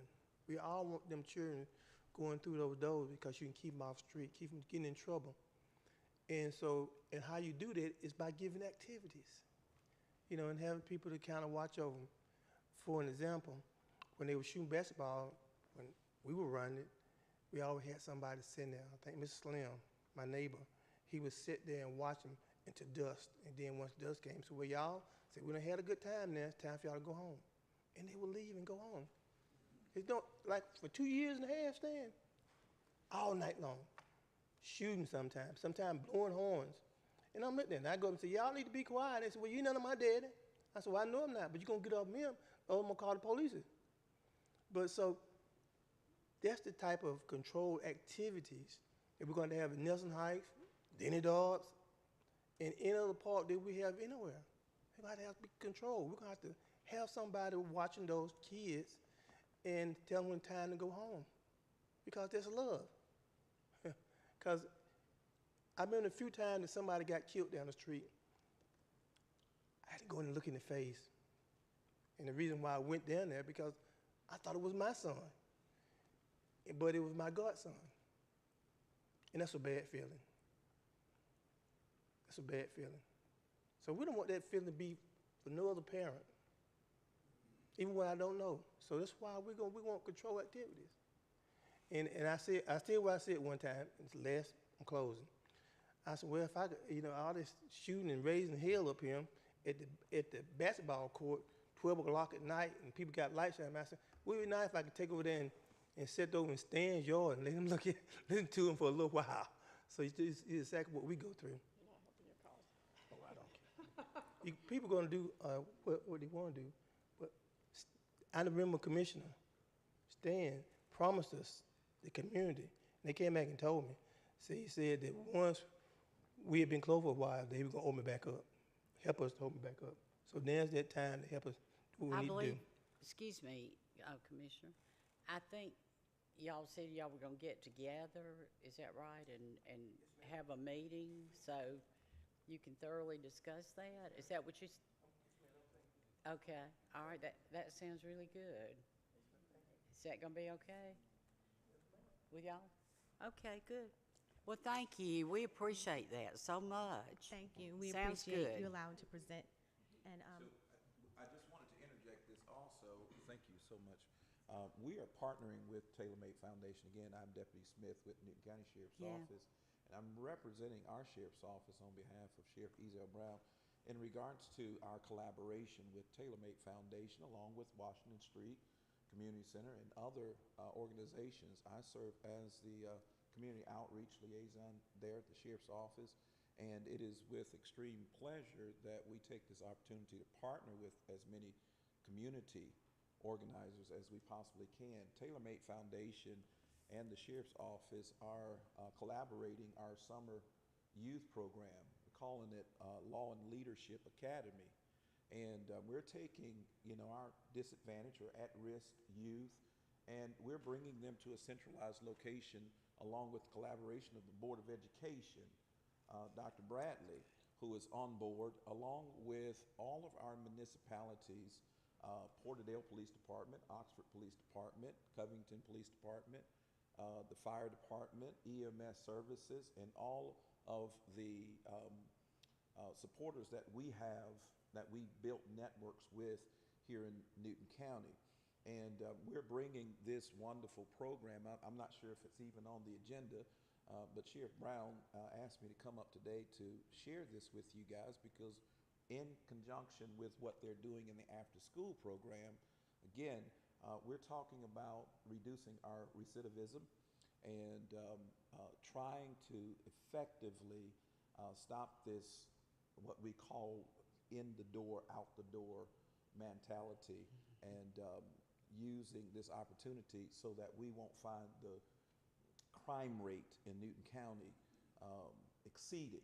And I think this is one of the greatest opportunities we can have to partner with TaylorMade and to be able to support our youth by providing a curriculum that is going to help matriculate them throughout their high school and even possibly college and for the rest of their lives opportunity. We have modeled another opportunity for our summer program, which is going to be about 6 weeks long, 6-week program, and we're including all of these agencies along with all of these partners to include TaylorMade, who has done a wonderful job in constructing the curriculum for the students that we're going to be sharing with in this summer. The ages are from the 6th grade to the 12th grade, I believe, right? And for 6 weeks, they're going to be learning essential information and value systems that's going to help them along the way. Now, Sheriff Brown, I believe he's spoken with Commissioner, I believe, or some of you guys in regards to another appropriation of $58,000 so that we can get these services done throughout the county. We're not just talking about the educational component alone, but to include taking our deputies, resource officers, and others, our specialized units, and bringing them together to share with them educational components. But we're also taking our young people on field trips and making sure that they're getting the educational components that they need to be successful in life. And so we're doing all of this through the partnership of not only TaylorMade Foundation, but other partnerships such as Washington Street, as they mentioned earlier when they were standing up doing their presentation. So we would like to also ask that you would keep in mind this appropriation fee so that we can, again, take our at-risk, disadvantaged youth and place them in an area along with the Board of Education that they will allow us to house this summer camp program for all of Newton County, and be able to, again, just minimize the criminalization that we may find throughout the summer. And for what TaylorMade is doing here, those days when they're doing after-school programs for grades 6 through 12, it makes it extremely important for Newton County to, again, support these kinds of works so that we won't have the kind of criminalization here in Newton County that, you know, that we hope not to see. So I want to say that, and I know I didn't have a lot of time to say that, Madam Chair and Commissioners. I appreciate you allowing me to say that because it's so important to us, and it is so honorable that they would even come and ask us to support such a program. So we would like to do that. We would like your support. Thank you. We appreciate that. Thank you. We sure do. No other questions? Okay. Well, thank y'all, and thank you so for the work you do. Thank you. Thank you so much.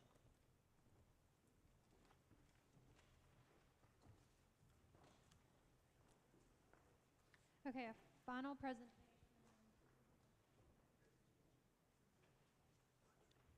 Do we have, I think.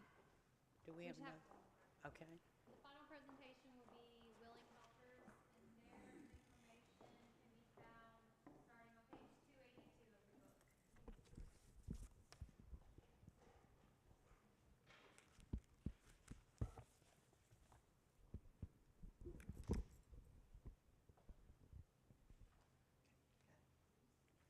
You got the presentation? Good afternoon. My name is Christine Boggs, and I'm the Executive Director of Willing Helpers Medical Clinic. We are a free medical clinic that's been operating here in Covington since 2006.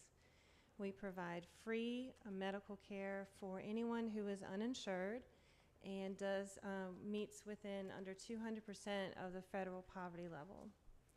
So we're really getting the very low income within our county. We do operate in Walton and Jasper County as well, but we have been located in Covington, Newton County since 2006. We were started as a ministry of Solid Rock Church. Back then, we have since become independent. We are an independent 501c3 at this point, and we've been providing the same care throughout. So just a little bit of background. Newton County alone really does have an increasing population of chronically ill community members. In particular, diabetes and hypertension are the top two, pretty much anywhere you go. A 61% increase in the number of those residents in the last 10 years. And then if you're looking at lung disease and lung cancer, they are significantly higher than the rest of the state. So we definitely have a population out there that needs care desperately. In addition, Piedmont Newton has struggled to keep some of their providers within our areas. Many of them have been moving out very recently, so it can be very difficult for patients to get into the very limited number of providers that we have available. And then when they are able to finally get those appointments, many of those providers will move back out of the county. Next slide, please. So a few statistics of who we treat. We have roughly 654 active patients. That is increasing every week. At this moment, we are seeing anywhere between 10 to 15 new applications weekly from patients after some of our marketing efforts. Female and male, we roughly treat few more female than male. And the last count, we had roughly 91 homeless or unhoused patients within our care. Many of those have to come in and get their prescription medicines that they're unable to get anywhere else.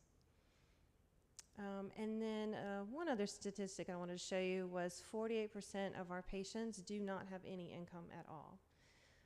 And these patients are mostly people who have just hit a rough point in life. They have either been kicked out of their housing because of increasing rent, they have had a house fire, they have had a serious medical issue, or they've been laid off from their job. So these are patients that do want to work.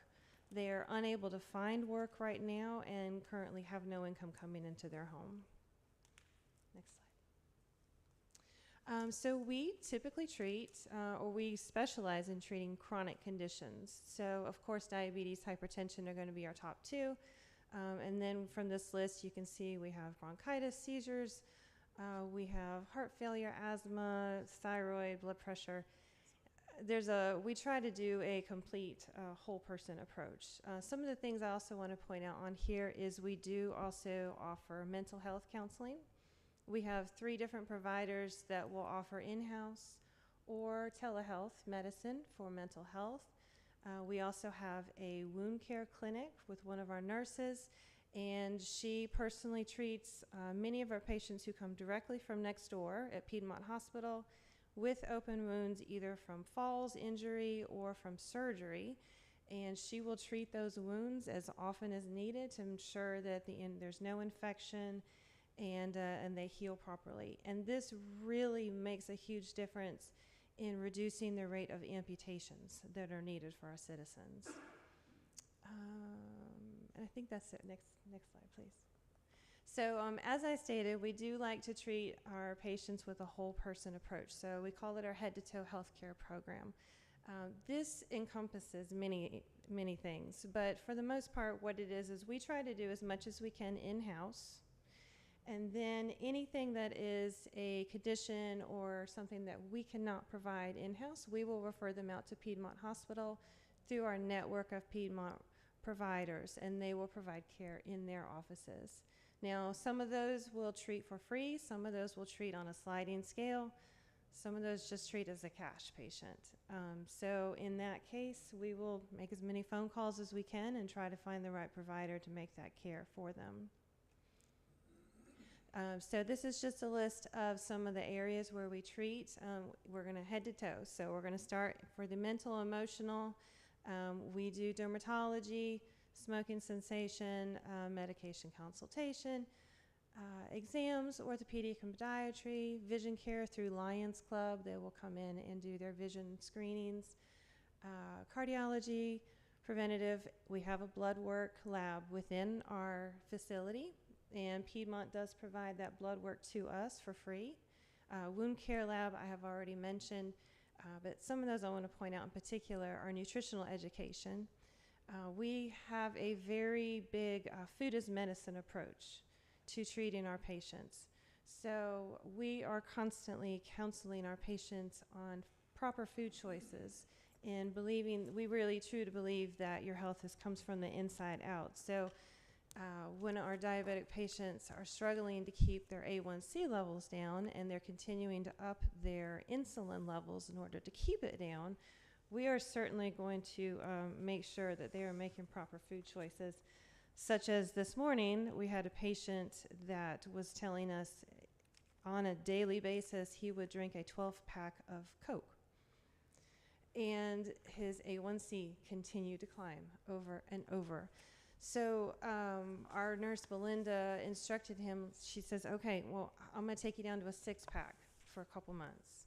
And then we're going to move to 4. And then we're going to move to 1. And now he's down to not drinking any Coke. And his A1C is down to a 4 within normal levels. So these are the type of things that we know that are very quick fixes that we believe with compassion and taking the time to talk with these patients that we can bring these down without the need for expensive medication, because that can be a challenge for all of us, for us to provide and for them to obtain. The other thing I wanted to point out here is our dental care. We are in the process of opening up a dental clinic. We have found a need from Piedmont Newton that they typically see anywhere from 500 to 600 dental patients a year in their ER. And our goal really is to pull those patients from that ER and treat them ourselves so that we're saving money for Piedmont Newton. So at the moment, we have about 75% of the equipment that we need. We are currently looking for slightly more additional funding, and then also some dental assistants and dentists that will come in and help. So we're this close, and we're really excited about that project coming up. Next slide.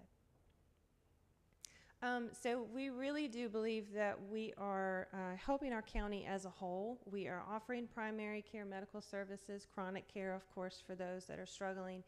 And by offering these services for free to our patients, We are actually increasing life expectancy.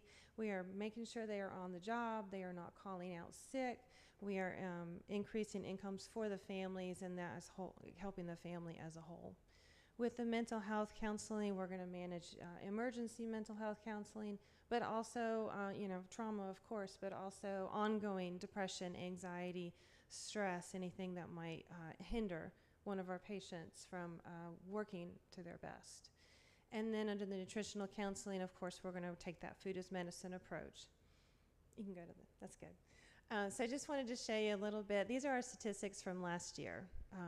Over the course of 2024, we offered 70 wound care visits, 166 specialist referrals, 1,200 lab visits, 765 telemedicine visits, 1,900 medical visits, and we wrote out 4,000 prescriptions. We were able to value that at $3.4 million in free medical care for our community. And that is an increase of about $1.2 million from 2023. So the need is definitely increasing. Our resources are increasing as well to meet that need with some of our organizations that we partner with. But through this opportunity with the county, we are grateful for the opportunity to partner with the county in helping us to continue to meet that need as the population in Newton County grows. And I think there was one more. Okay, so the value to our local hospital system has been estimated to be roughly $1 million. We actually save Piedmont and Newton $1 million a year in keeping these patients out of the ER. And those can be anywhere from they need a prescription refill, they have a toothache, that's what we're working on with our dental clinic, and they need an antibiotic, or something very small like a cold or a flu. Our patients tend to have this mindset that the ER is the place to go, when we can very easily provide that care to them, and we can allow Piedmont Newton to handle the more tougher cases that they're trained for. And then the value from Piedmont Newton, we actually get a lot of volunteer and other services from them, and they provide roughly $500,000 worth of volunteer work and other services for us each year. And that's it for my presentation. So I wanted to thank y'all for the opportunity. I don't think I've had a really good opportunity to meet most of y'all yet. I'm starting to kind of get out in the community and get to know everybody, and we'd be grateful for the opportunity to partner with the county going forward. Is there any questions I can answer? Thank you for coming, and thank you for what you do. Thank you. We appreciate that very much. Thank you so much. All right. No questions. No questions? No. Okay. Thank you. You did a good job of explaining that. Do